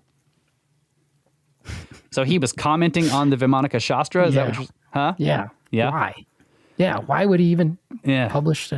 But it's interesting. The other thing is, I mean, think about it. Why would he be saying, "Oh, this is clearly, BS," because, it doesn't discuss aerodynamics. Like, so since when do aerodynamics come into the discussion of UFOs? It's if they're flying by some anti-gravitational propulsion method, then aerodynamics are irrelevant, right? Yeah. I mean, surely he knew that when he wrote this, right? I mean, right. he probably wrote this opinion in the 50s or, so I think there might be more to the story there. Yeah. I wonder the idea of like mercury and mica and all this stuff being in there. I was actually looking some stuff up while you were reading that, so I might have missed this, but it reminds me of the stuff they found in Mexico in the pyramid complexes down there. And I just was looking that up, and they started the excavations there in the 1880s. So, I mean, it continued all the way up into the 1970s or something, maybe more, just from what I was looking at. So I wonder, just... Was he influenced, by saying like, here's stuff that was used in these things? Was he writing that stuff? Do you, in the pre-internet days in the early 1800s, would a young or these works where this stuff was being published. That the findings in Mexico were being published at that time, right? But he's on the other side of the world. Yeah, would he have known about that? And would he have had the sophistication to even understand what was being written? To me, I guess the question would be like, if he could find the publications, could he read them? He was illiterate. It seemed to me like he was channeling. Yes, he was having this information. And he had an assistant who was writing it down. So it's not even clear to me that he was capable of writing. Maybe he was. I don't know. Yeah, we don't know. I was just wondering if he could have been influenced by the stuff that was found there. It's possible. Yeah. Right. The other thing is that he, either these were really lucky guesses, or he should have been writing science fiction instead of this, because the descriptions of the flying in a zigzagging motion or revolving and being able to face all sides and leaping, and I mean, those are pretty good. And then the shapes that he described also are not unlike what we historically associate with UFOs. Yeah. So the other way to look at it is, if he didn't have any knowledge of that kind of stuff at all, then that is really quite quite telling, I guess, about the excavations in Mexico. Yeah, it is interesting. That they're finding massive sheets of mica and rivers of mercury under there. Yeah. Right. And we're not done with that topic either. Right? But good. either way, in other words, is there spinning mercury involved in it? Right. Yes. Yeah. Where's the watcher when we need him? The torsion we bring engine up his with the favorite mercury topic and he's not here. That's his fault. Yeah. Yeah. So, and then also the, Star Spangled Sky, Yep. Starfield camouflage we brought up in our conversations. Starfield camouflage. Yeah. Total cloaking. The ability to terrify people. Yeah. Like you were just saying, like there's this, there's a technology that can maybe just control your emotions and make you afraid. Right. And he's saying that they had the technology to see inside of enemy aircraft from a distance and detect them. Keep in mind, we're talking about way before the development of television and radar and, and these technologies that he's describing. I have this book, and it doesn't come across as though he even understood what he was saying. Like he was just repeating whatever he was channeling, and it didn't really. And again, not by no means am I suggesting that channeled information is in any way accurate or anything, right? But it's almost just always a psyop. fitting this pattern. This pattern that we, this is no different than the other channeled books we've discussed. Yeah, in other parts of this series. You brought up the fact that he had somebody that was writing this stuff down for him or whatever. You got to question that guy, right? Really? So you had some dude that was just like coming up with this, and you were writing it all down. Yeah, he's translating it into Sanskrit. Right, and then that adds another layer of complexity to this thing, and that it wasn't even translated until the 50s into Hindi, and then the English translations weren't until the 70s. And he also got an engineering student to do all the drawings for him, so it's like had multiple, Yeah. I mean, but he says, like I said, if he was making this stuff up, the guy could have made a lot of money as a science fiction writer. Yeah. Before there was such a thing as science fiction. You can drive away demons and evil forces with acid, man. Yeah. You usually see them with acid. Okay. After learning of evidence found in Afghanistan, in 1938, Hans Himmler sent Orientalist Inge Kirchison on an Ahnenerbe-funded expedition to a valley in the region in search of Vimanas. But this was simply one of many expeditions funded by the organization in pursuit of occult knowledge. So you think that looking for Vimanas is a pursuit of occult knowledge or a pursuit of ancient tech? Okay. Well, both. Yeah.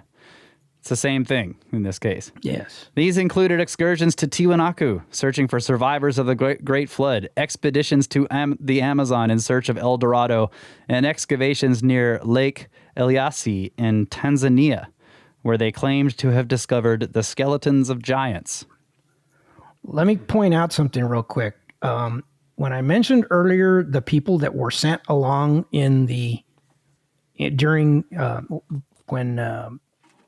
the Nazis first sent expeditions to like Tibet and all, was it Brunner Beger, I think was his name, going from memory. I don't remember his exact name. Okay. He was taking measurements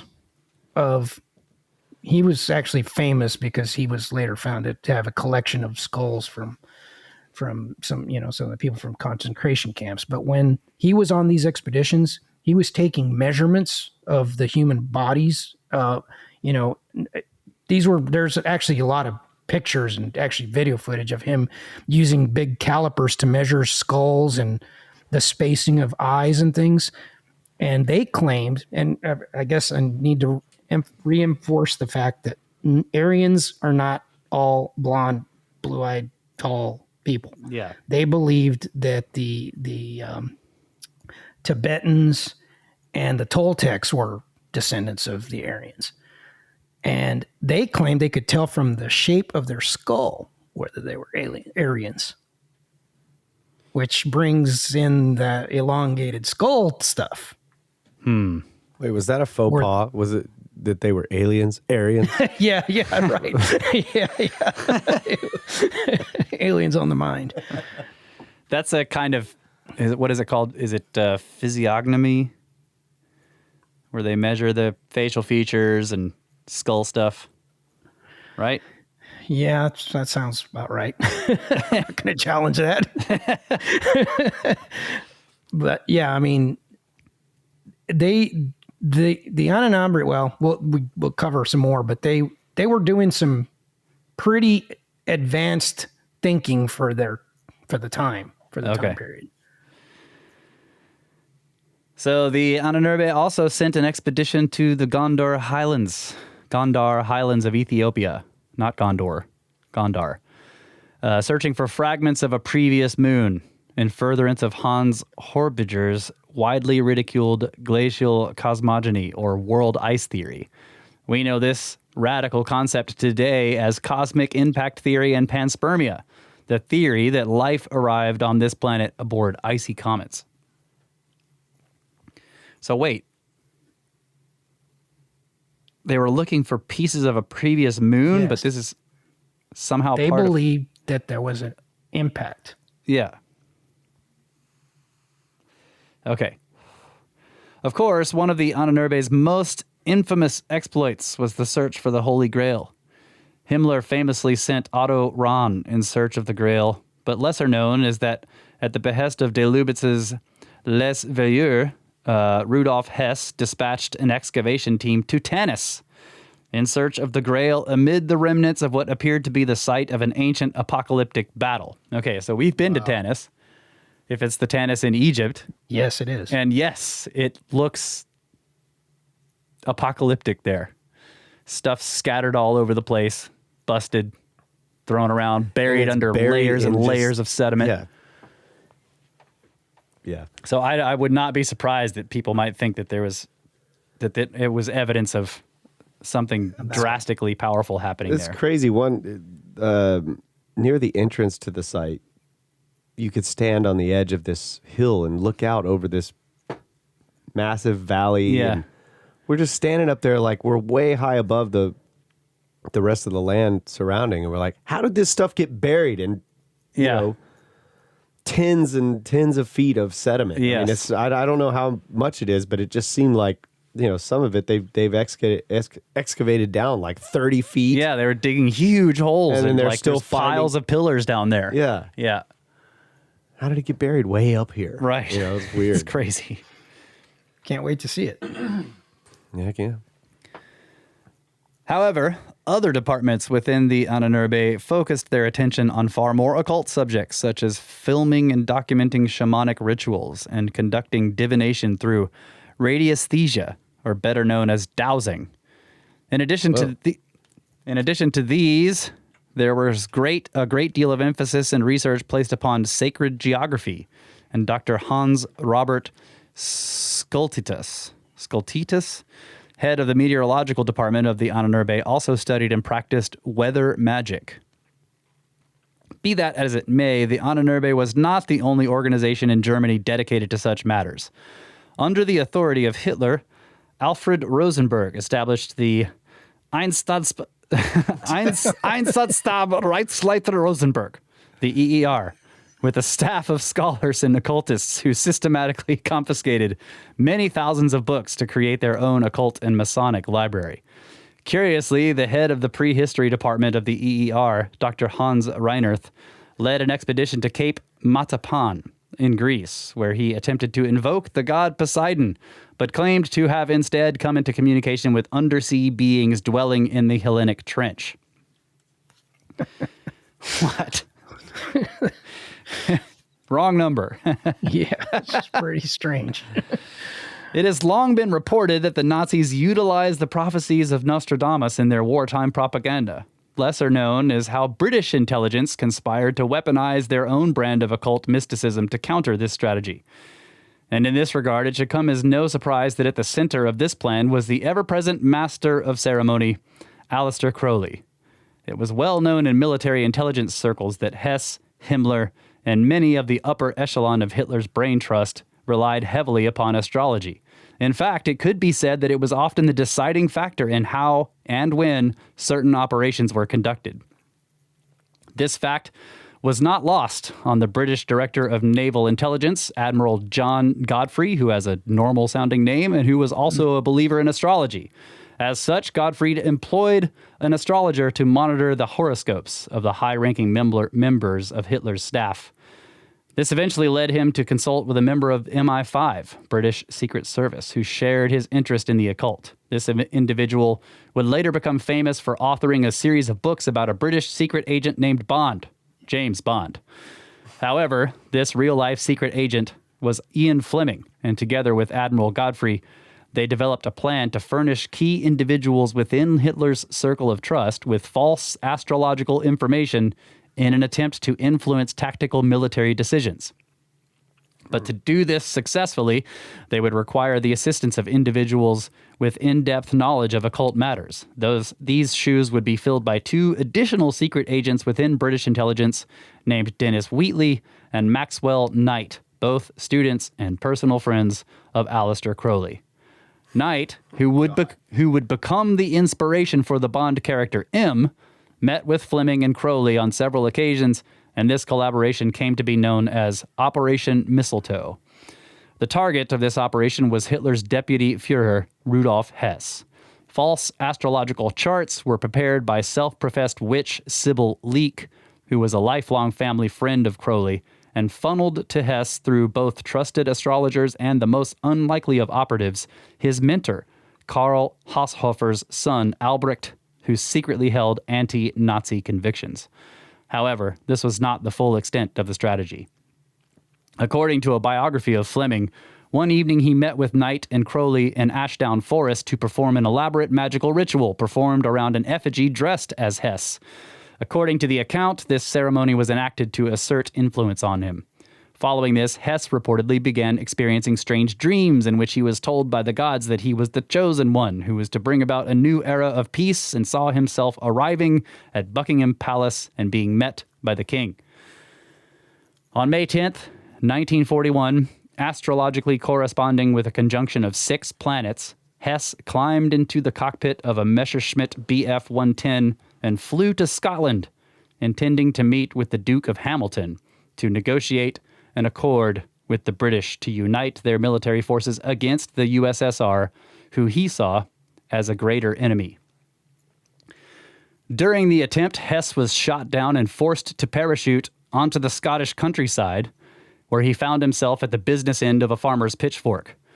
A witness to the event alleges to have witnessed Hess clinging to a book, which the witness described as no ordinary book, mind you, but a very old book. Only got a wee glance at it, but it was right queer, like a book of spells of some sort.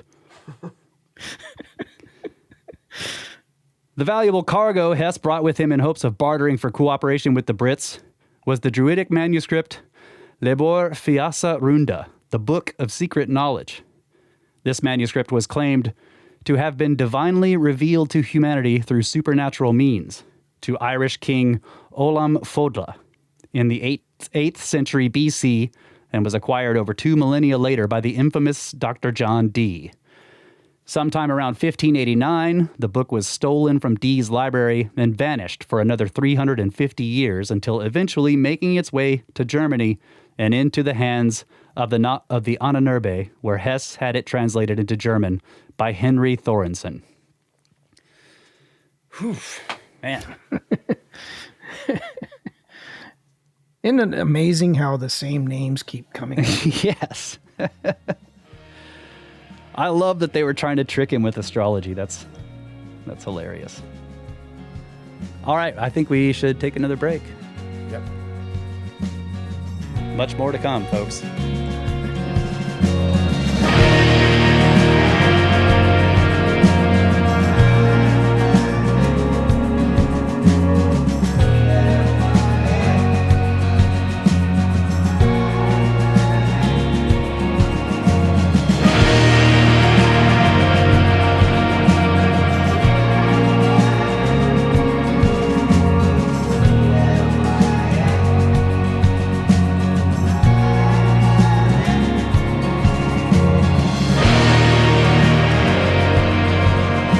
back, ladies and gentlemen.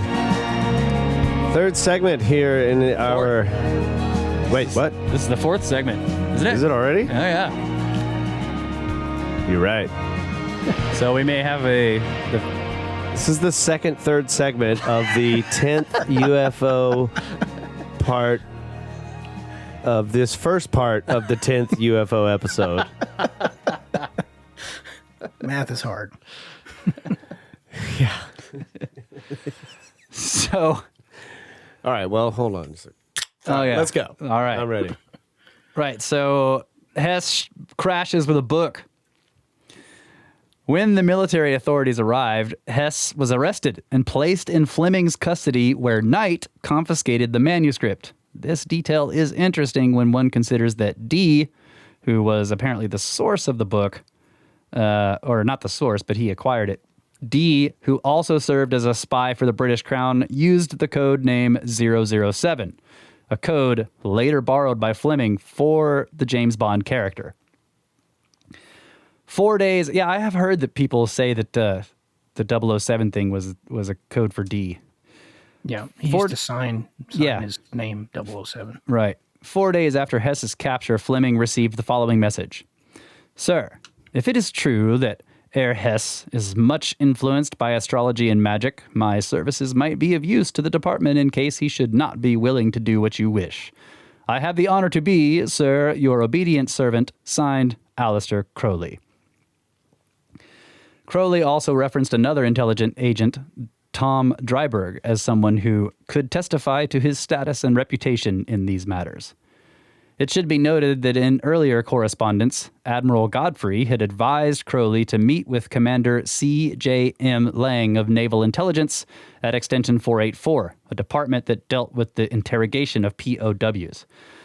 Let us not forget that Crowley was also notorious for his use of mescaline, among other drugs, and kept careful notes of such experiments.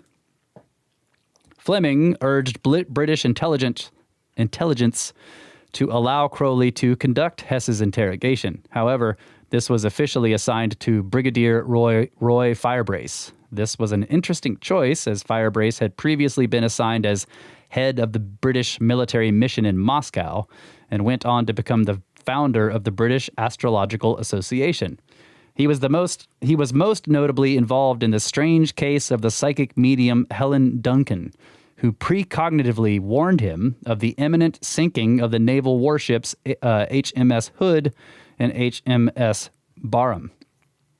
These predictions so startled the British government that in an effort to silence and discredit her, she was arrested, tried, and sentenced under the Witchcraft Act of 1735, the last person in history to ever have been tried on such grounds.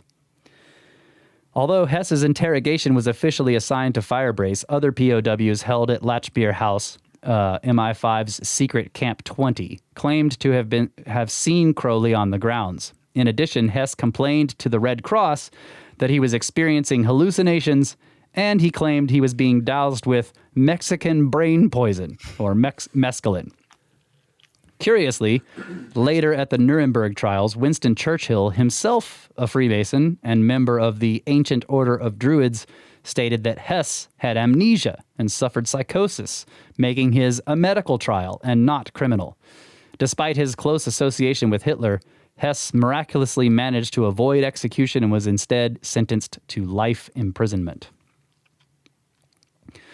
A microfilm copy of the Lebor Fiesa Runda was recovered from the Ahnenerbe files by U.S. forces at the end of World War II, which is reportedly now in possession of the Central Intelligence Agency.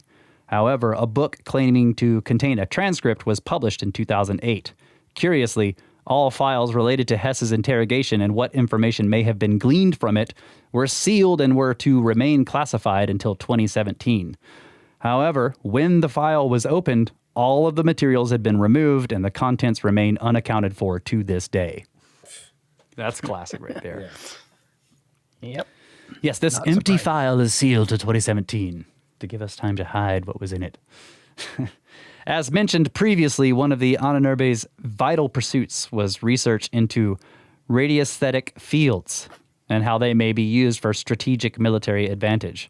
This study was the responsibility of the SS Pendulum Institute, based on the proposed theory that the Earth emanates radiation that is subject to disruptions that are detectable by certain percipients known as dowsers.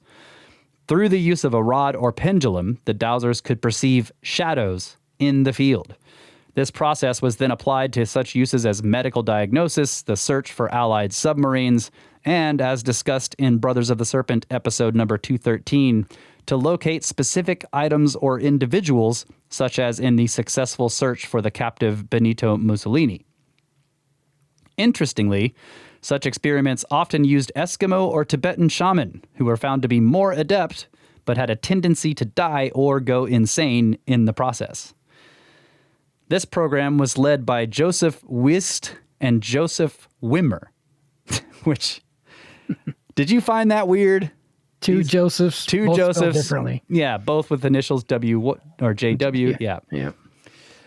Joseph Wist and Joseph Wimmer of the Anatomical Institute of the University of Munich. Through their intensive study, they claim to have achieved the ability to distinguish 54 chemical elements and measured the velocity of the emanation, which they named W radiation, at a median rate of 44 meters per second, slightly faster than the speed of sound.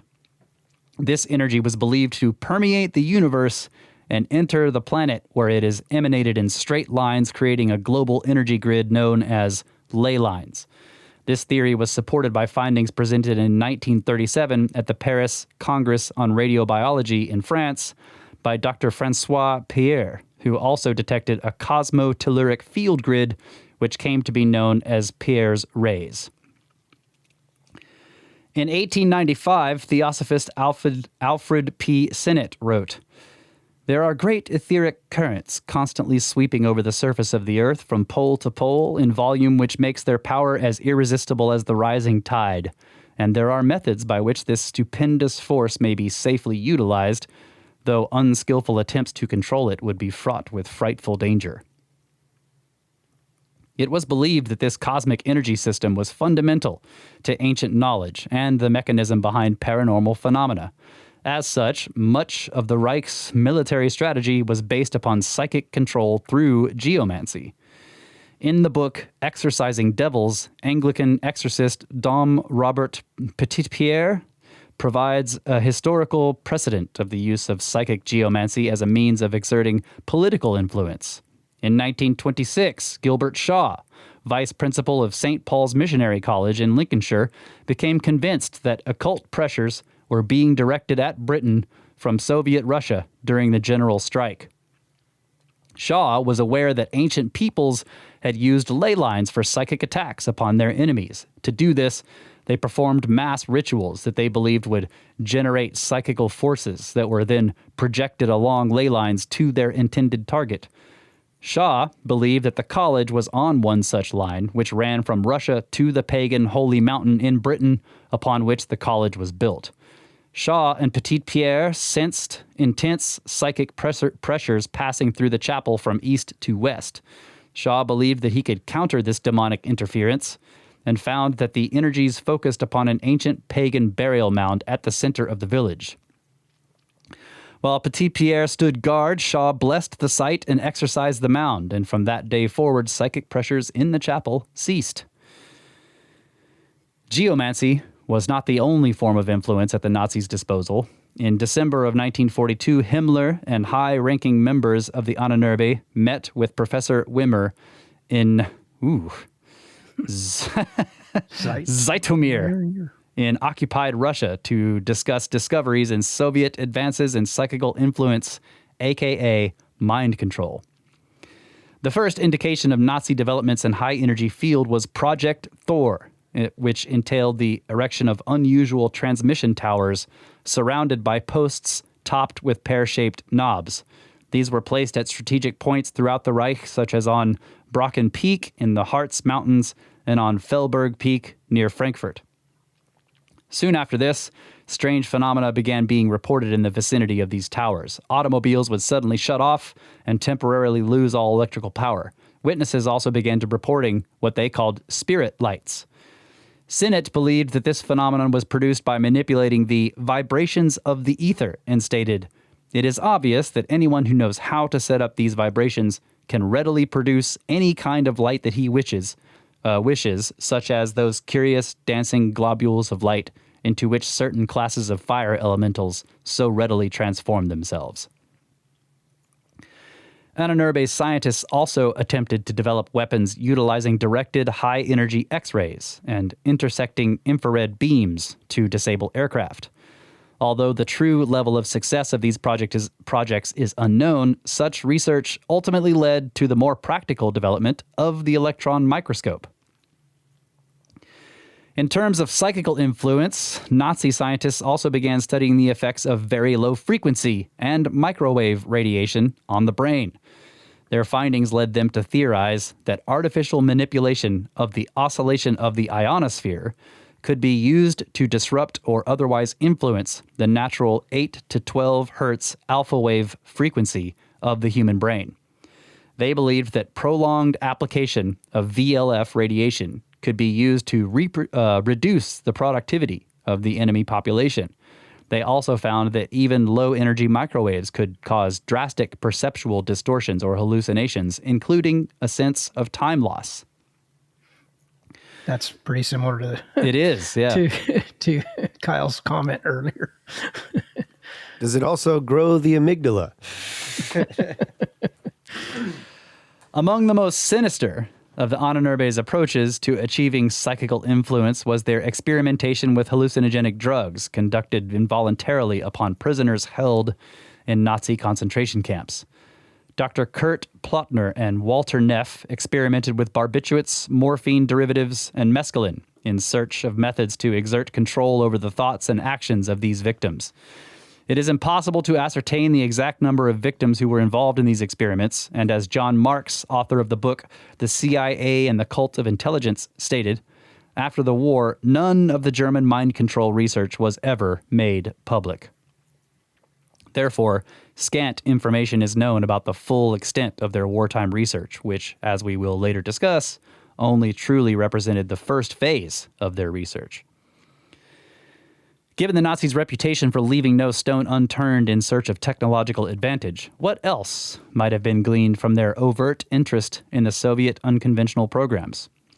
Well, let's see. There was that curious detail about weapons of the gods, and more specifically, Blumkin's descriptions of the Schütze, or bell. So, allow us to expand on some information discussed in Brothers of the Serpent episode number 173, or UFOs Part 3. While conducting research for the book The Hunt for Zero Point, aviation writer Nick Cook met Polish journalist of military history Igor Witowski, who had spent over a decade specifically researching advanced technological developments by the Third Reich for his book The Truth About the Wunderwaffe. Among the multitude of programs uncovered through his research, none was more mysterious than a device known as Die Glock. Is that right? Yeah. The bell. Die Glock was headed by SS Obergruppenführer, 4-star General Emil Mazu of the FEP, or Research, Development, and Patents Office, and developed under two programs, one which focused on physical and the other on biomedical research. The very names of these programs sends one's mind adrift in speculation about their objectives. The first was Kronos, the primordial three-headed serpent god of time in Greek mythology, and the other was Laternentrager, or Lightbringer, otherwise known as Lucifer. Both of these names convey the program's potentially ominous imperatives. In late 1944, rumors began circulating within Nazi command regarding a Wunderwaffe, a wonder weapon that would turn the tide of the war against the Allied forces.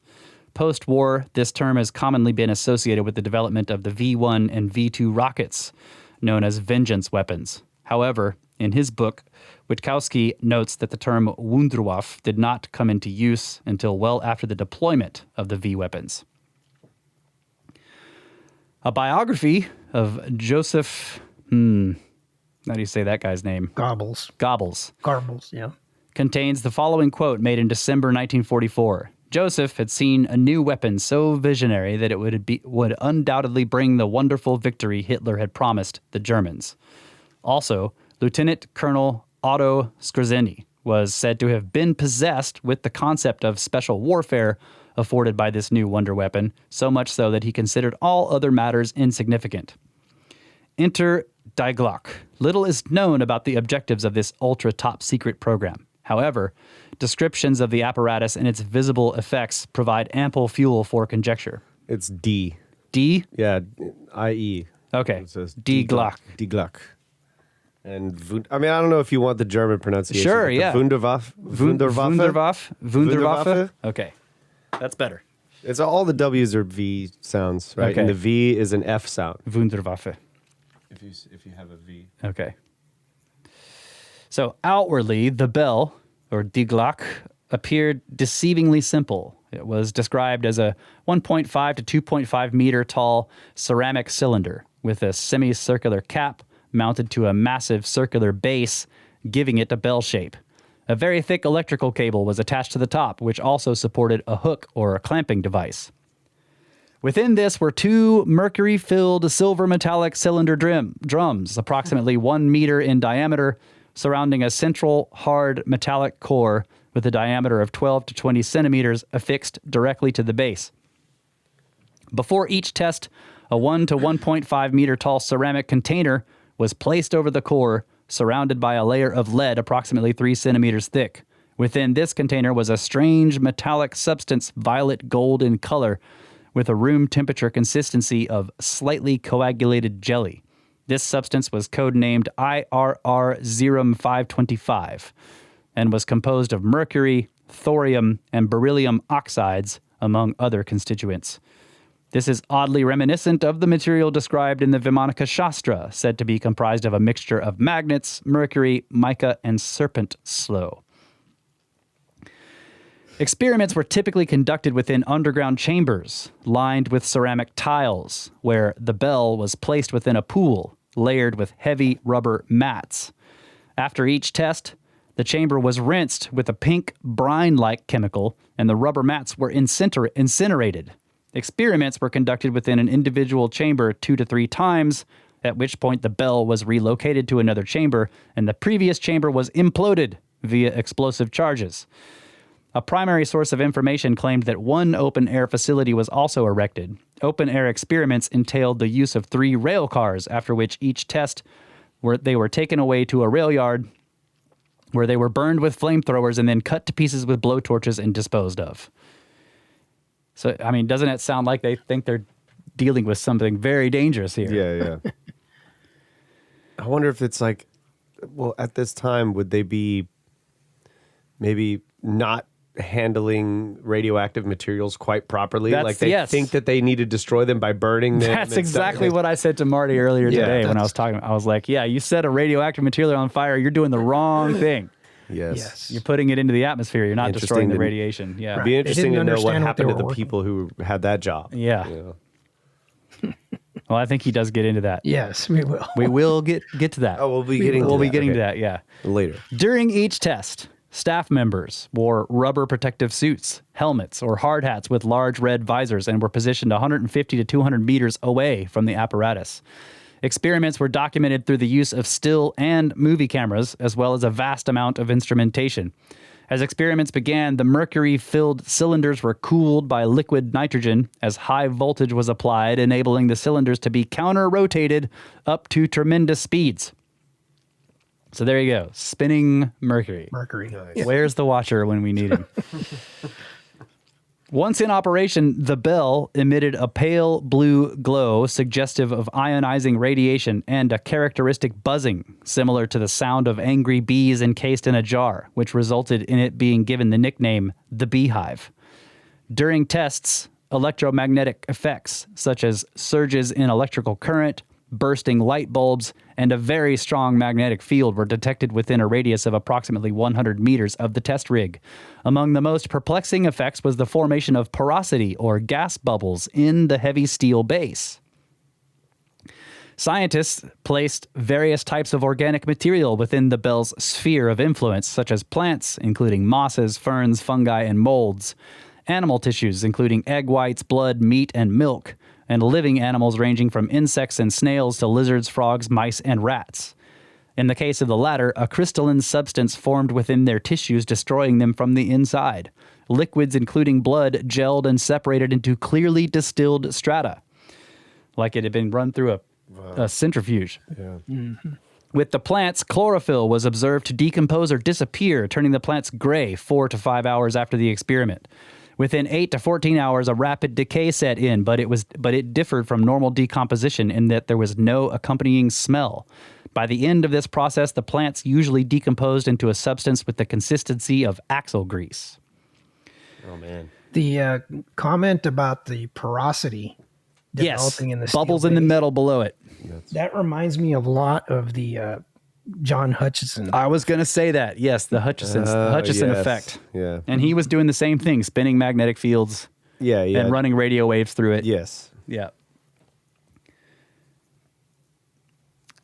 Given the acknowledged history of Nazi medical experiments, it is not a stretch of the imagination to assume that prisoners were likely involved in these tests as well. What is known is that despite the use of protective clothing, those working in the vicinity of the bell reported physiological effects such as the sensation of prickly skin, insomnia, headaches, loss of memory and balance, muscle spasms, and an unpleasant metallic taste in their mouth. Some of that does sound like radiation poisoning. Yeah. More disturbingly, during the initial phase, 5 of the 7 scientists involved in the experiments died from the side effects.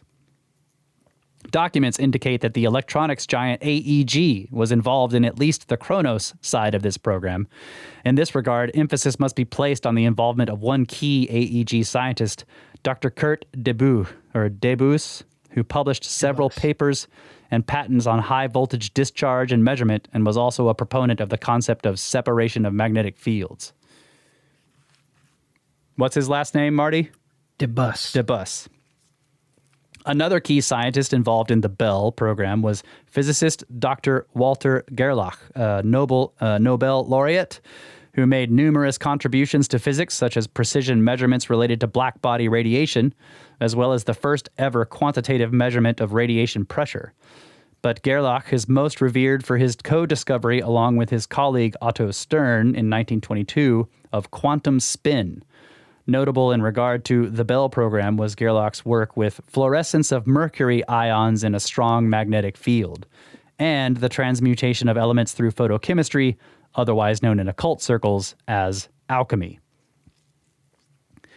As Allied and Soviet forces advanced into Germany near the war's end, there were considerable efforts made to hide and destroy any evidence of the Bell program. As with the majority of the staff of the Soviet special programs before them, between April 28th and May 4th, 1945, 62 scientists involved with the Bell were shot by the SS to prevent them from being captured and divulging any information about the project to their enemies. Both the program leader, Mazu, and the Bell vanished, leaving only speculation as to their ultimate whereabouts. Only Debus, Gerlach, and possibly one other notable scientist somehow managed to evade execution. So is that Mazu? If it's Mazu. Yeah, Mazuv. Yeah, Mazu. Upon learning of the detonation of the atomic bomb over Hiroshima, Nazi scientists held at Farm Hall in England as part of Operation Epsilon, which included Gerlach and Otto Hahn, the father of nuclear fission, were astonished by this news. Via hidden microphones, their reactions were recorded as the scientists discussed their disbelief in how the U.S. could have produced sufficient enriched uranium-235 with centrifuges as opposed to an alternative photochemical process. Through this theoretical process, a dense plasma contained by a powerful magnetic field would be used to cause fluorescence in mercury. Excited mercury ions would then cause beryllium to emit neutrons, which would be then captured by thorium-232, changing it into uranium-233. I hesitate to point out the obvious, but note that this was exactly Gerlach's field of study. So what is your point there? That it sounds to me like they were using an alternative method of creating fissionable material. Yeah, okay. And they were surprised that Yeah, they did not believe that the U.S. could possibly produce enough uranium-235 using Centrifuges. The centrifuges. Yeah. And of course, they probably didn't consider the fact that we would, spend as much as we did and create. I mean, didn't we have like a absolutely tremendous number of them? Yeah, I think so. I know the facility that was I can't think of the name of the facility where it was done, but it was supposedly enormous. So they just underestimated our determination, I guess. But it appears to me, I mean, it's not central maybe to this entire story, but I think it's important that we probably don't know the true story of how nuclear weapons and nuclear power were developed. And, sure.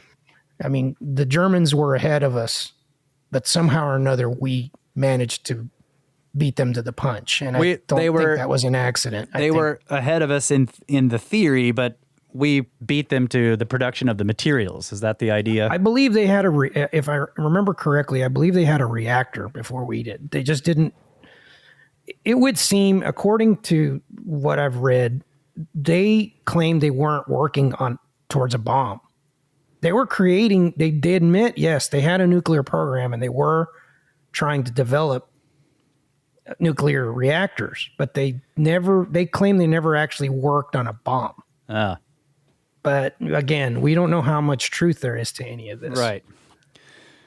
But back to the text here, the general, what you're pointing out here is that they seemed to, based on this overheard conversation, they seemed to have a completely different process for enriching uranium. Right. And then I guess you could say that the implication that I have embedded in this thing is that maybe this was something they learned. Right. It's more of an from ancient technology. Yeah. Correct. So also potentially relevant to this line of conjecture, maybe a headline contained in the July 3rd, 1945 issue of the New York Times, which stated, "Report Mercury, valued at $5 million, found on Nazi submarine at Portsmouth in New Hampshire." This was but one of several similar reports of discoveries of vast amounts of mercury being transported aboard other vessels. After the war, Gerlach went on to become a professor of experimental physics at the University of Munich and campaigned against the development of nuclear weapons. Debus went a slightly different route. He was swept up by the U.S. and went on to oversee the design, construction, and launch operations as the first director of NASA's Johnson Space Center. Well, at least they put him in charge of Johnson. It is important to note that contrary to popular mythology, which purports that the bell represented some form of Nazi UFO, as Witkowski states, not once had the term weapon been uttered in relation to the described device. Therefore, it appears that Die Glocke was simply one component of a larger program. After consulting with various scientists in different fields of study, Witkowski and Cook both concluded that Die Glocke's physical program was likely related to a form of field propulsion. However, I believe there are strong indications that the program may have directly or as a byproduct involved the production of fissionable material, which could be used, as stated in the Grimerica Show, to destroy everything as in a cataclysm, and in the secret doctrine as the destructive agency which would reduce Europe in a few days to its primitive, chaotic state with no man left alive to tell the tale. Irrespective of speculation regarding the physical aspect of the Bell program, we are also faced with the equally confounding mystery of the biomedical aspect. Could this have any connection to Blumkin's Soviet expeditions and his description of the Shudzi, which could allegedly blind an entire army and transform electromagnetic waves into specific frequencies that act directly on the brain? Or again, as in the Grimerica Show, which cautioned that the Vimana's propulsion system could produce grave physical disabilities and paralyze the brain. As stated previously, influential psychologist Carl Jung recognized that Hitler thought and acted magically. He wrote, "This markedly mystic characteristic of Hitler is what makes him do things which seem to us illogical, inexplicable, and unreasonable. With Hitler, you do not feel that you are with a man. You are with a medicine man, a form of spiritual vessel, a demi-deity, or even better, a myth, With Hitler, you are scared. You know you would never be able to talk to that man because there is nobody there. He is not a man, but a collective. Jung referred to Hitler as a personification of psychic forces, a vessel for the Germanic god Wotan, also known as Odin, which he described as the god of storm and frenzy, the unleasher of passions and the lust of battle. Moreover, he is a superlative magician, an artist in illusion, who is versed in all secrets of an occult nature. Examples of Jung's observation would be Hitler's unique ability to captivate large crowds and exhibit spontaneous outbursts of unadulterated rage. As the defeat of Germany loomed and faced with the reality of Soviet troops advancing toward Berlin, Hitler exhibited a yet more extreme example of seemingly inexplicable behavior when he allegedly ordered the flooding of the U-Bahn, Berlin's underground rail system, thereby drowning as many as 10,000 of his own citizens sheltering in the tunnels. He proclaimed to Albert Speer, his minister of armaments, wait, of course his name is Speer. Yep. The losses can never be too high. In his treatise, The Book of Black Magic and of Pacts, published in 1910, scholarly mystic and Freemason Arthur Waite wrote, "There are two kinds of pacts," says the Grimorium Verum, "the tacit and the manifest. It does not, however, entertain more largely the question of a compact with Satan or his ministers, though it may perhaps be inferred from its pages that all commerce with evil spirits is founded on a law of exchange. They can be bent to the intention of the operator, but it is on the express understanding that they are satisfied for their part, because these kinds of creatures give nothing for nothing. The pact is a concession to the poverty of the operator's resources. In black magic, as in some other processes, the necessitous must be ready to sacrifice, and the sorcerer who is insufficiently equipped must pay a higher price in the end. Within this type of magical occult barter system, bioelectrical energy is presumably sacrificed to the incorporeal intelligence, i.e., spirits, in exchange for assistance in accomplishing the desired objective. On a micro scale, high-energy states may be achieved via emotions such as hatred and anger, as exhibited by Hitler, or sexual passion, as ritualized by Crowley and Parsons' sex magic. On a grand scale, vast amounts of energy may be produced by large emotion-charged gatherings, such as religious revivals, sporting events, and live concerts. Subjectively, anyone who has stood on a stage or on the field of a stadium in front of thousands of screaming fans can easily attest to this palpable form of energy. So if this is true, just imagine the amount of energy released by vast armies engaged in idealistic, nationalistic, or theologically driven death throes. As we conclude what is but the first portion of this spooky story, allow us to leave you with the following thought for your consideration. Given the enormous atrocities inflicted upon mankind by those who have openly expressed a willingness to enter into such pacts, perhaps it is an acquired understanding of this historical fact that would persuade certain factions to guard against allowing other factions, say within government or military, to place themselves in a position where they may be seduced by the potential fruit of such an exchange. Until next time. Then we finish with a quote, "The greatest deception men suffer is from their own opinions." Leonardo da Vinci. A lot to think about in that at the end there. Yeah.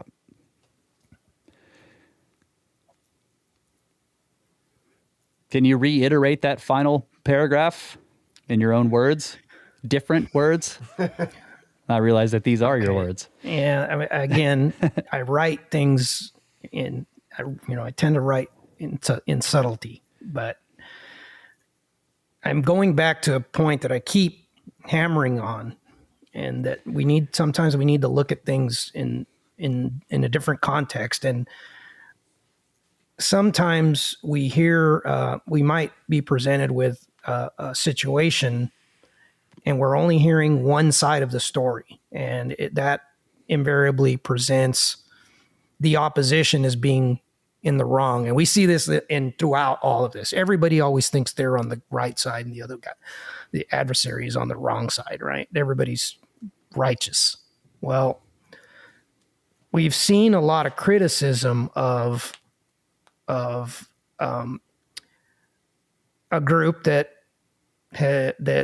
gets labeled fundamentalist Christians that don't think we should be meddling with this. They're interfering with our research into certain subjects, particularly in the case of ATIP and OSAP and programs that were canceled because of this group. But again, we're only hearing one side of it. That's not entirely true. When we take into account the things that we learned in Unlikely Coincidences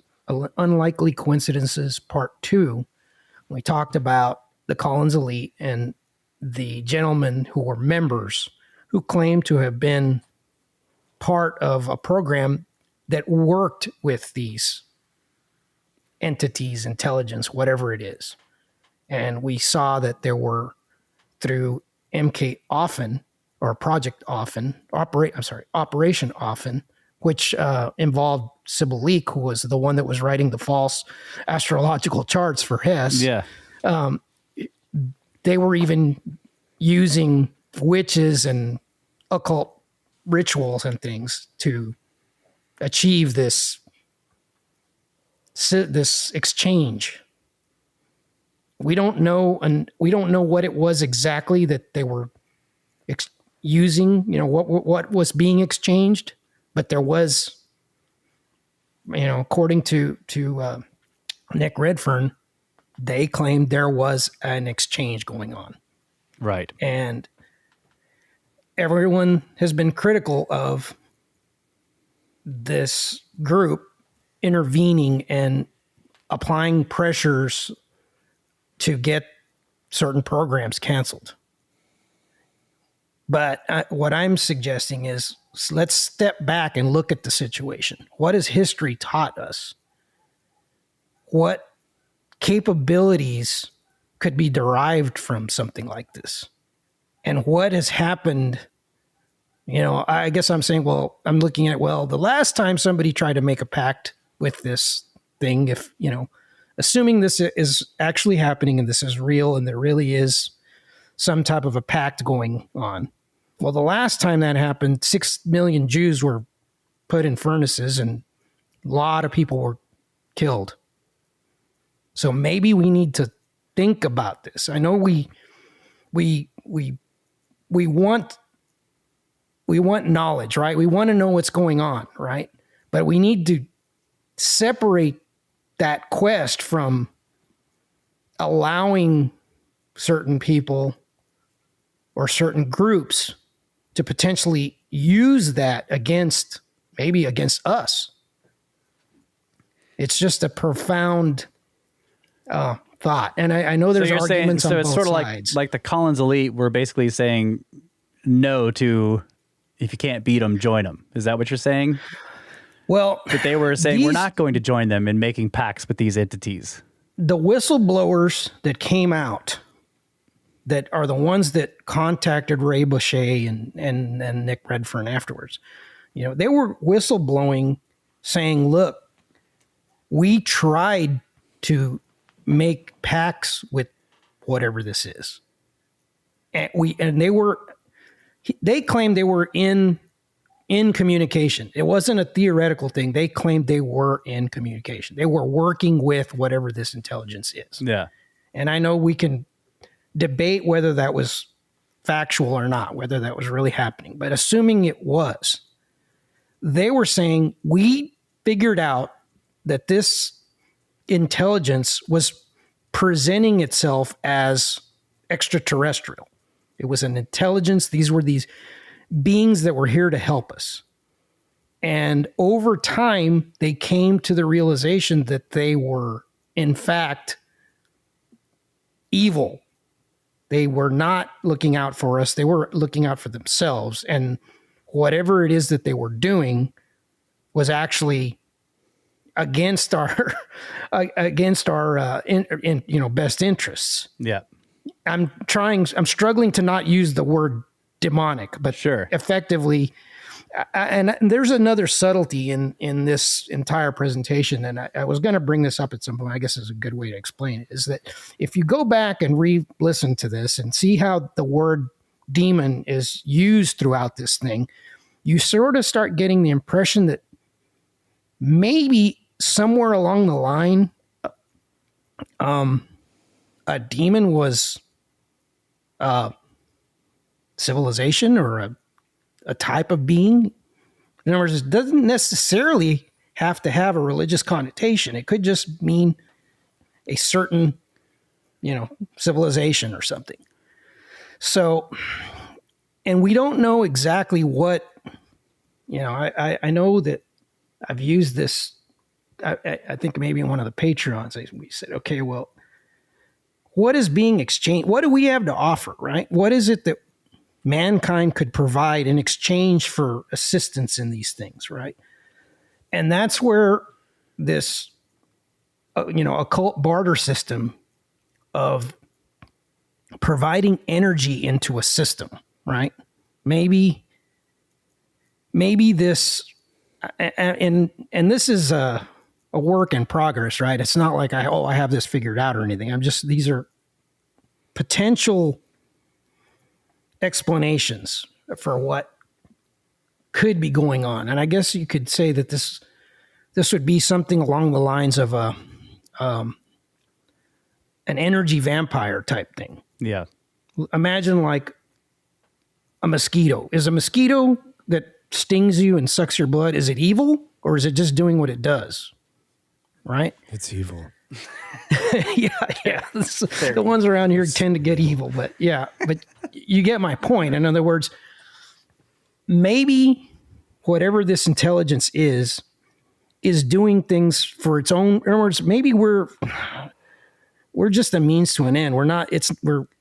And I know there's counter arguments to this. Nothing is this clear cut. But I see what you're saying, but I also have to say that going through this entire this document on this show, it seems like we are now seeing a more clear demarcation between these more occult practices with possibly evil entities versus what might just be ancient science and the ability to make devices, What if those two things are not distinct? Well,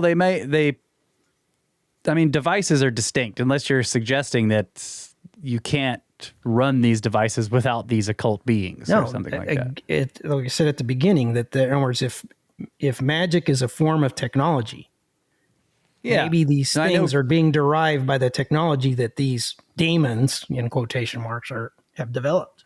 Maybe they're a civilization just like any other, a more advanced civilization.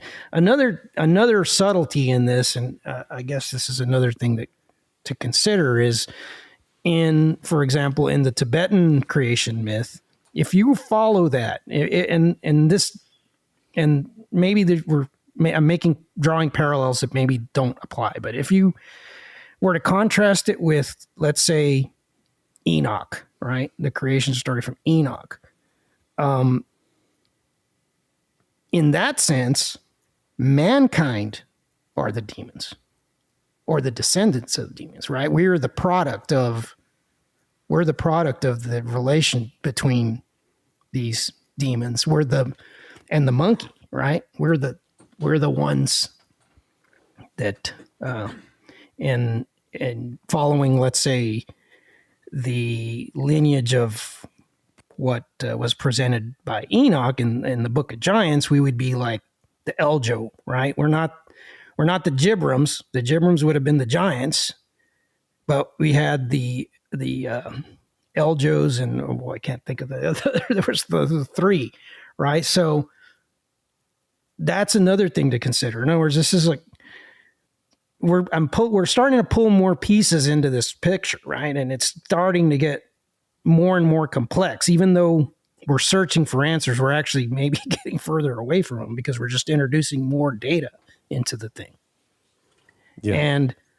And I think that fundamentally at the core of this presentation is that there are multiple things kind of going on simultaneously. We have we have what's potentially ancient technology, we have what's potentially non-human intelligence, and we have potentially, or not potentially, we definitely have human intelligence involved in this thing that's maybe trying to reapply whatever they can learn from this. Yeah. Well, I mean, there's plenty of mythical suggestions that there was transfer of tech from the gods to the humans, and this caused all kinds of problems, right? So that kind of comes through on this. But again, you wonder when you're looking at those stories, you're like, well, wait a minute. Does this mean that, what does it mean about the source of some information? Does it make that information bad? Like, if I learn how to do some kind of metallurgy from something that's evil, does that make metallurgy evil?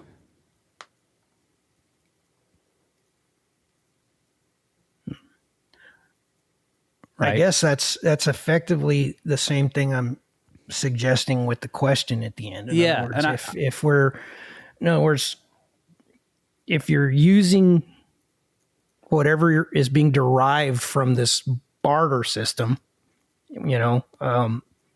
for less than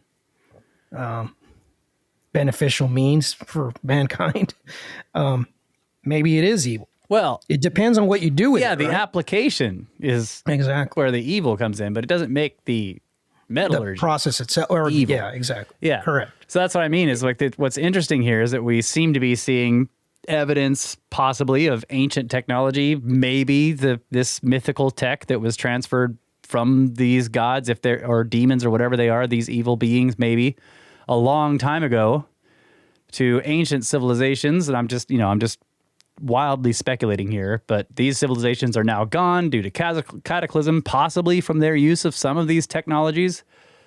But now if people discover some of the remnants and are able to begin to use them again, it depends on the application, right? That's what I'm saying. Yeah, it's almost like that what you're saying though.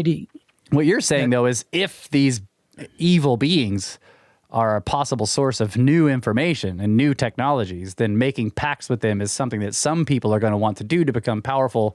And it does make sense that other people might want to stop them from doing that, right? Right. In other words, the system can run away from you. In other words, if I mean, it's sort of like the power corrupts mentality, right? Yeah. You gain this ability, and you've said it before. It's the guy that wants to save the world that you got to fear the most, right?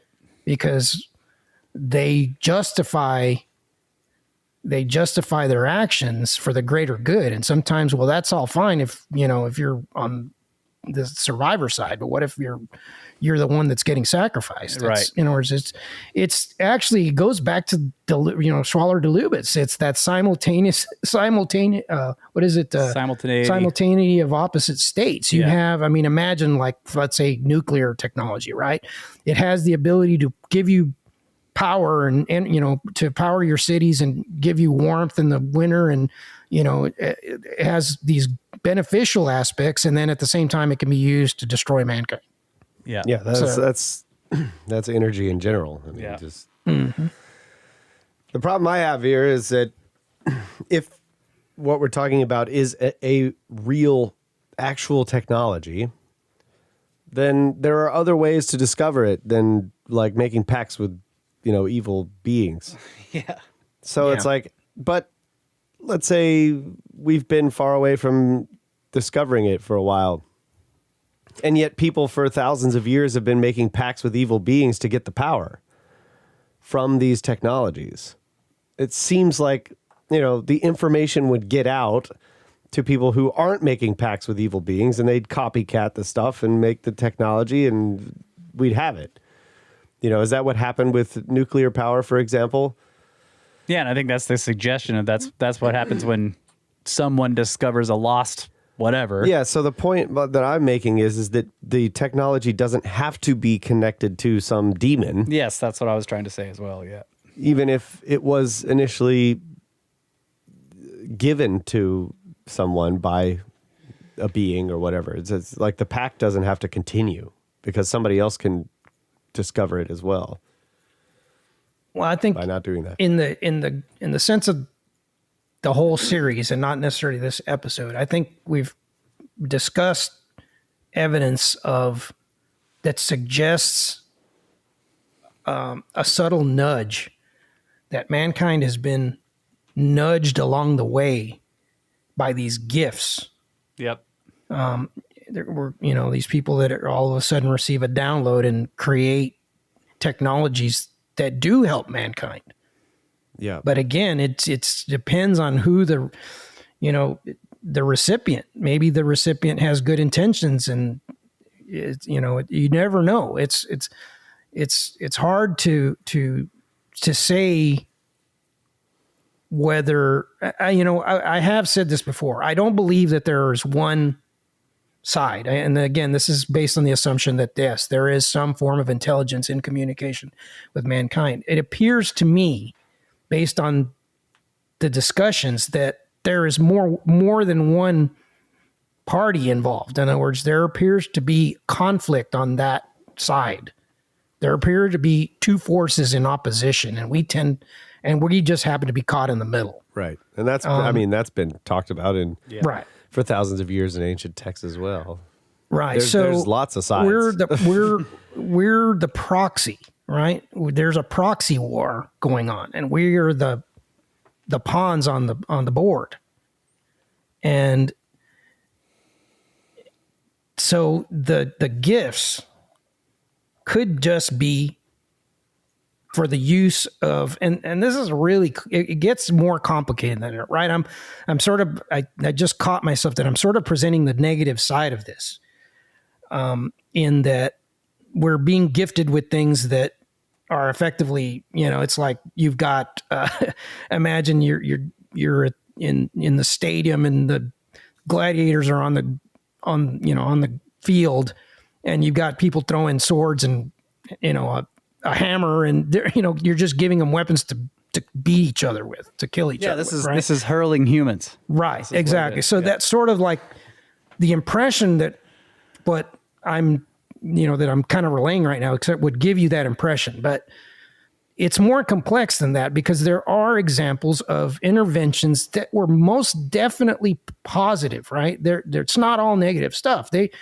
This phenomenon, whatever it is, appears to have an interest. Like, it does want to help certain individuals. And I don't know, that almost seems harder to explain in some sense than the negative things. Because the negative things, you can say, well, it's just evil. It's simple, right? But it's harder to explain kindness sometimes, or caring. Why would we have some advocates over there? That's like that, it's that's like an art, right? Enki and Enlil. Yeah. Same deal. Right. It's like Enki keeps sneaking technologies to mankind. Right. And that can be an argument against the extraterrestrial hypothesis. If these are beings from across the universe, and why would they care what happens? It'd be like us caring about what's happening to an ant colony in Africa. Some people really do. And you only care, and not just the colony, but a specific ant. Like, you have a connection to that one ant that there's something going on there. It seems like we're part of an ecosystem. Yeah, I think it's possible to imagine extraterrestrials that aren't so far ahead of us that they see us as ants too, but it is hard to understand why we would be part of a proxy war between multiple extraterrestrial civilizations. Yeah, I think But I guess some people would say, well, we're the property of one of them, and somebody else is messing with us, and I don't know. I mean, you can come up with scenarios for anything, but yeah, I also think the question of why would extraterrestrials do X is just impossible to answer. Absolutely. Yeah, we just don't know what they are or what they're like. Yeah, and that's sort of again this concept of this energy vampire type thing. It sort of, in a sense, takes us out of the equation. We're just a means to an end. We're just, it's not their interest is not about us. It's about deriving whatever it is that they need, right? If that was truly the case, if they somehow, and that gets into the discussions of why don't they want us doing certain things? Why don't they want us, harming the planet? I'm very skeptical of those type of statements that, people claim that they've received messages. I'm very skeptical of that. Especially when you consider that, the apocalyptic messages stuff has happened throughout history. So, even in times when we did not have the technological ability to destroy the planet it's hard for me to accept that unless there is something that actually affects them in some way. As like if they reside, there's some kind of self-interest there. Yeah. Right. Yeah, I could go like full on sci-fi spiritualist and be like, okay, so humanity is actually a project that it's a process of taking like your standard powerful spiritual being and converting it into like a really powerful spiritual being, and the process of like being alive and going through the whole, human life thing is some development of that spiritual being. And then when you die, you move on. This is the whole thing that comes to us from all these ancient religions, that you then go on to become something greater. Yeah. And so, of course, if there's a goal to like, okay, let's do this with billions and billions of beings, then there's going to be other forces that are like, stop that, or let's corrupt it, or, whatever. Because, so you've got all this kind of weird spiritual stuff going on that is connected in this way to the physical world. Oh, yeah. What if they're just making spiritual super soldiers out of us so that when we die, we go over there and we fight their freaking war with whoever they're fighting? Yeah. So it's always being tampered with and messed with on all different. Yeah. Right. It's just like. I guess it's hard. I mean, you can look at this so many different ways, right? And that's what makes this such a fascinating subject, in that it literally touches on almost every aspect of human existence, right? But I struggle to not see it in some form of a spiritual,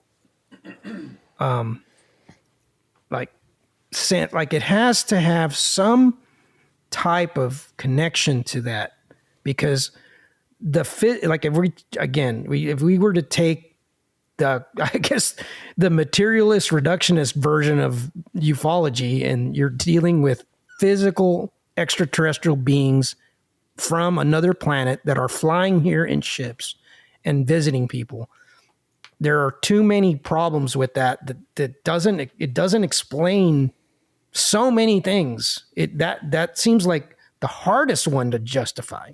It's easier, maybe it's because it's vaguer or more vague, is to say that this is something that's much deeper and much more intrinsic in almost every facet of our being, in terms of this having an effect on our journey, right? This, exactly like you said, this, and I'm a little bit constrained because I'm trying to not bring up things that we will be discussing further in this, but that there's more context. In other words, I can't bring up stories. I can't make certain references right now because you don't have the story that backs up that perspective yet. But there are aspects of this that are I guess more in that spiritual vein, right? They're more into the non-physical nature of our consciousness, right? And I guess it sort of touches on that's actually why I made that reference in the interview we did with Alex on Skeptical. Does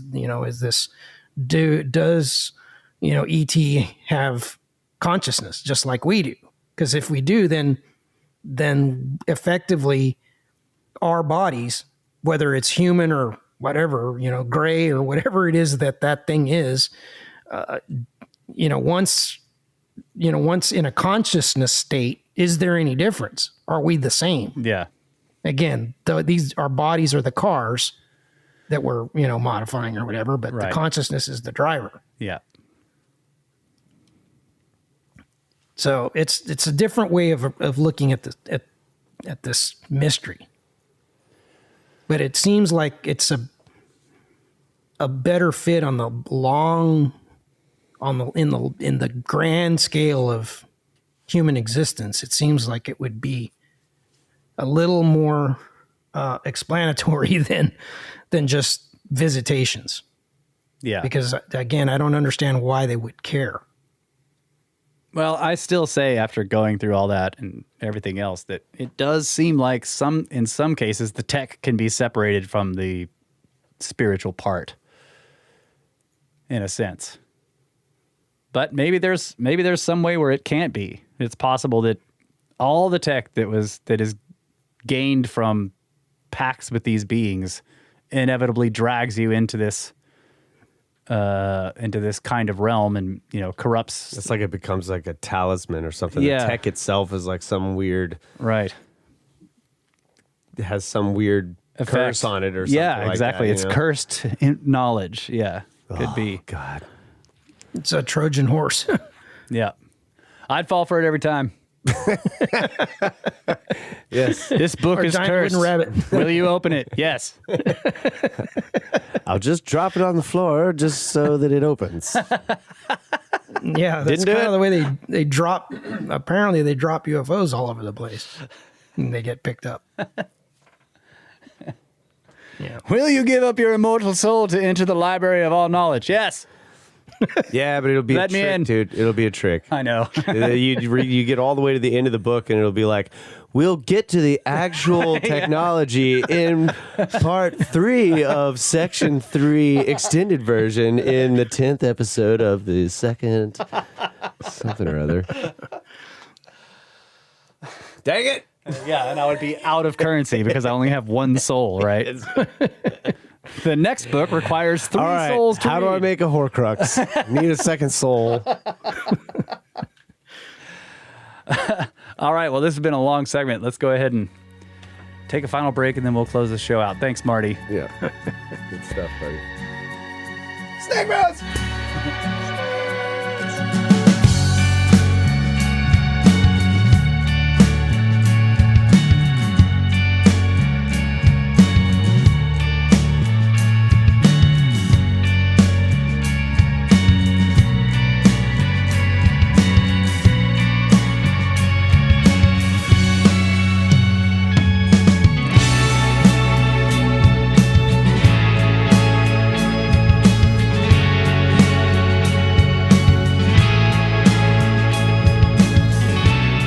And we are back for the final 5th segment. The 5th and final segment. So this show went super long, and that's okay. Should be segment 6. Really. Yeah, should be, because the 4th segment was like an hour long. But we'll just do, well, we got ag update. You got anything going on? No. I've been labeling. That's it. Yeah. Just still in the winemaking process here. Yep. It's kind of winding down a little bit. The winemaking is winding down. Yes.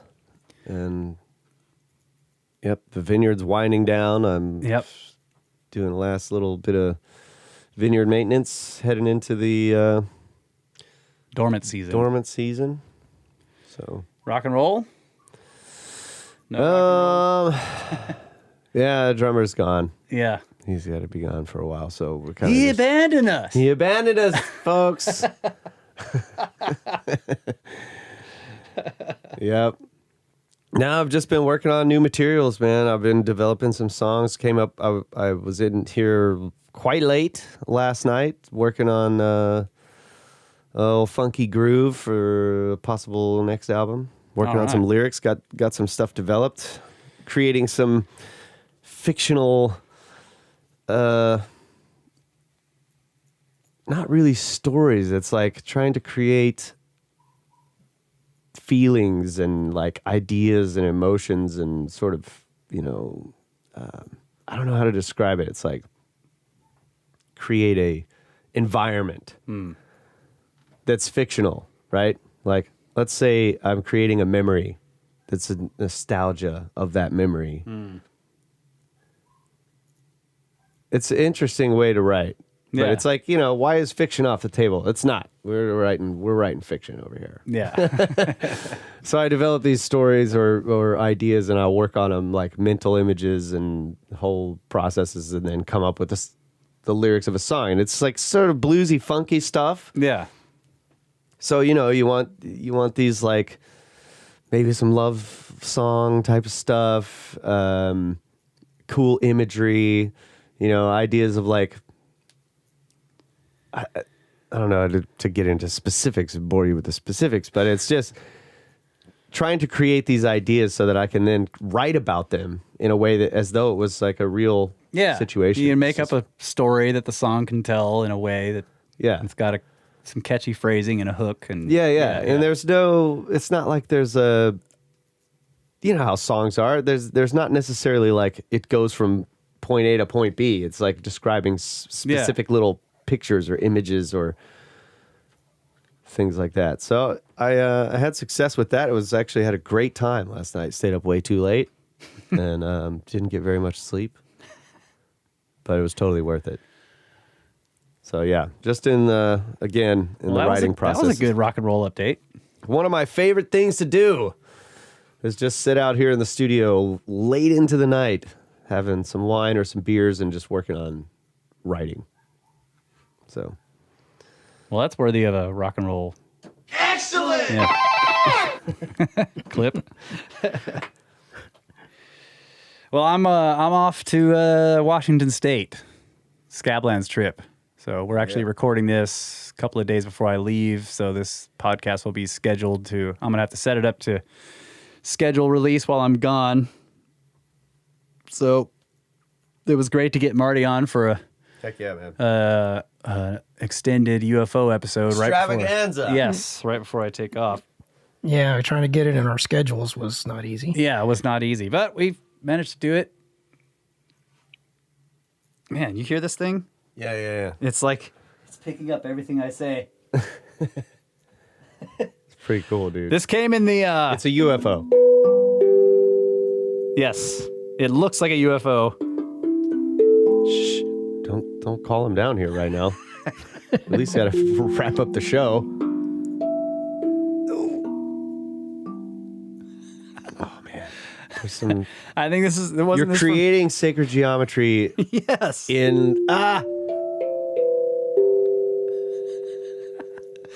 This It's came moving from, out away from us in a spherical pattern at 1,125 feet per second. This came to us from Ann. This is from Ann, right? Ann who knits. Yes. Yes. And it has some knitting on I mean, it literally looks like a classic UFO.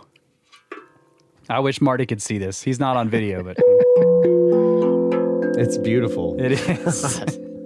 But I got to put it down because it resonates with everything we say. I was sitting in my lap and Kyle was telling us about making music and I could hear it humming. I'm totally going to use that, dude. I am going to use that. Thank you, Ann. So thank you so much, Ann. It's beautiful. It came with a case and everything. All right, let's do Space Weather News. Okay. From spaceweather.com. There we got it all. Our Space Weather News. Slight chance of storms today. A high-speed stream of solar wind is expected to graze Earth's magnetic field on September 17th. This gaseous material is flowing from a northern hole in the sun's atmosphere. There is a slight chance of minor G1 class geomagnetic storms when the windy stream arrives. And sunspot resurrection. Just when you thought old sunspot AR3088 was dead, it's back. This decaying sunspot is growing again, adding more than 50% to its area over the past 24 hours. This is the sunspot's second time around the sun. The first time in August, it peppered Earth with dozens of solar flares and later hammered Venus with one of the strongest far-side radiation storms in decades. The sunspot reappeared on the Earth side of the sun a few days ago and was renumbered AR3102. It appeared to be in decay. Not so fast. Stay tuned. Current conditions, solar wind speed 390.8 kilometers per second. Density 9.84 protons per cubic centimeter. Sunspot number is 76. Neutron count is 4.1% above the space age average. KP index is 2. Quiet. And the 24-hour max is also 2. That is your Space Weather News for the week. I have to say, Space Weather News is a lot easier to read than Marty's stuff. It doesn't have any weird names or... Right. You purposefully put those in there. I'm detecting an increase in difficulty since I started reading it. Yeah, it makes it a lot easier if I don't have to read it. Yeah, you're like, well, I'll put this in there because I don't have to try to say it. So, anything else? We got, what's this? We got one other one-up box. Yeah. This is... This should say it's from... Vicky? Yeah. What's in it? Did you open this one? Yes. Why can't I open it? I don't know. What did you do? I just closed it. Okay. It's the side. Let's see. A book on organic chemistry and a book on physics. International Library of Technology. Wow. Organic chemistry. Yes, Physics. hardback books. Yeah, these look on chemistry and physics, these and they look legit old. This is So, are they more right than now, or less right? Physics by William F.G. Swan, 1941, U.S. Naval Hospital. Is that a hospital? A leader in cosmic ray research, high energy physics. Wow, man, these are Cool. Wow, that's kind of synchronistic to this episode. Yeah, a little Some bit. synchronicities happening on this show. If you do a show long enough, folks, synchronicities will happen. That's right. I mentioned that in the Discord too. Those how will go in it was Snake strange. Library. I write this stuff, and then all of a sudden, people in the Discord will start bringing up these obscure things that are in the episodes. Like, wow, it's like we're somehow connected. Like it's this morphic resonance concept or something. There's an arrow on this box. I'm that says sorry, open. Marty, but Russ can't close the box now. This goes on the outside. Okay, there we go. Nope. Oh, wow. There we go. Is it gonna work? No, it's still not working. I would like to do something special here. First of all, I gotta make a make good here to Michael Hale, who was the executive producer of last show, and he actually wrote a note, but it wasn't in his donation, so he donated again. Just a small amount, but to put the note in there. And he says, "Thank you, Snake Bros and Snake Sister, for what y'all are doing in the Tangent Cube. I just donated $100 a minute ago, but I forgot to leave a message.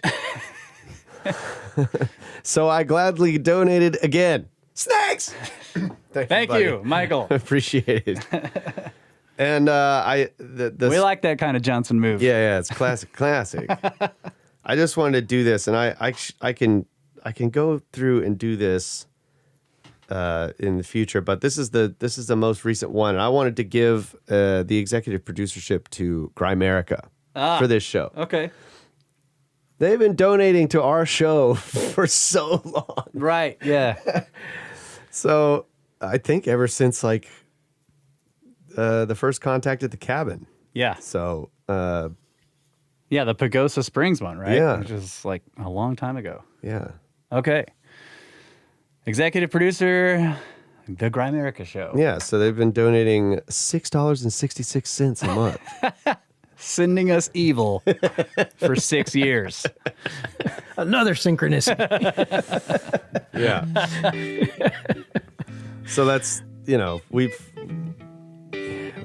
there's a lot of transactions in our account because we make transactions to each other for other reasons, so I can't figure out exactly how much it is, but it's got to be at least almost $300. Nice. So thanks, Grimerica. Appreciate you guys. Love you guys. Can't wait to see you in the Scablands. Of course, I don't think we're going to see Darren, but he'll be there. What? I may not see him on the second week, though. He's going to be there across the weekend. He's got work stuff that came up. Oh, okay. Maybe stuff came up. All right. Well, yeah. All right, folks. We love you. Thank you so much, everybody, for supporting the show and listening to the show and sharing the show and just being out there and being in the Discord and communicating your thoughts and being great. We love it. Yes. Love you. Always have. Always will. Good night, Adamu. Get back to Marty. Work. All right. He did it. Couldn't point to me this time.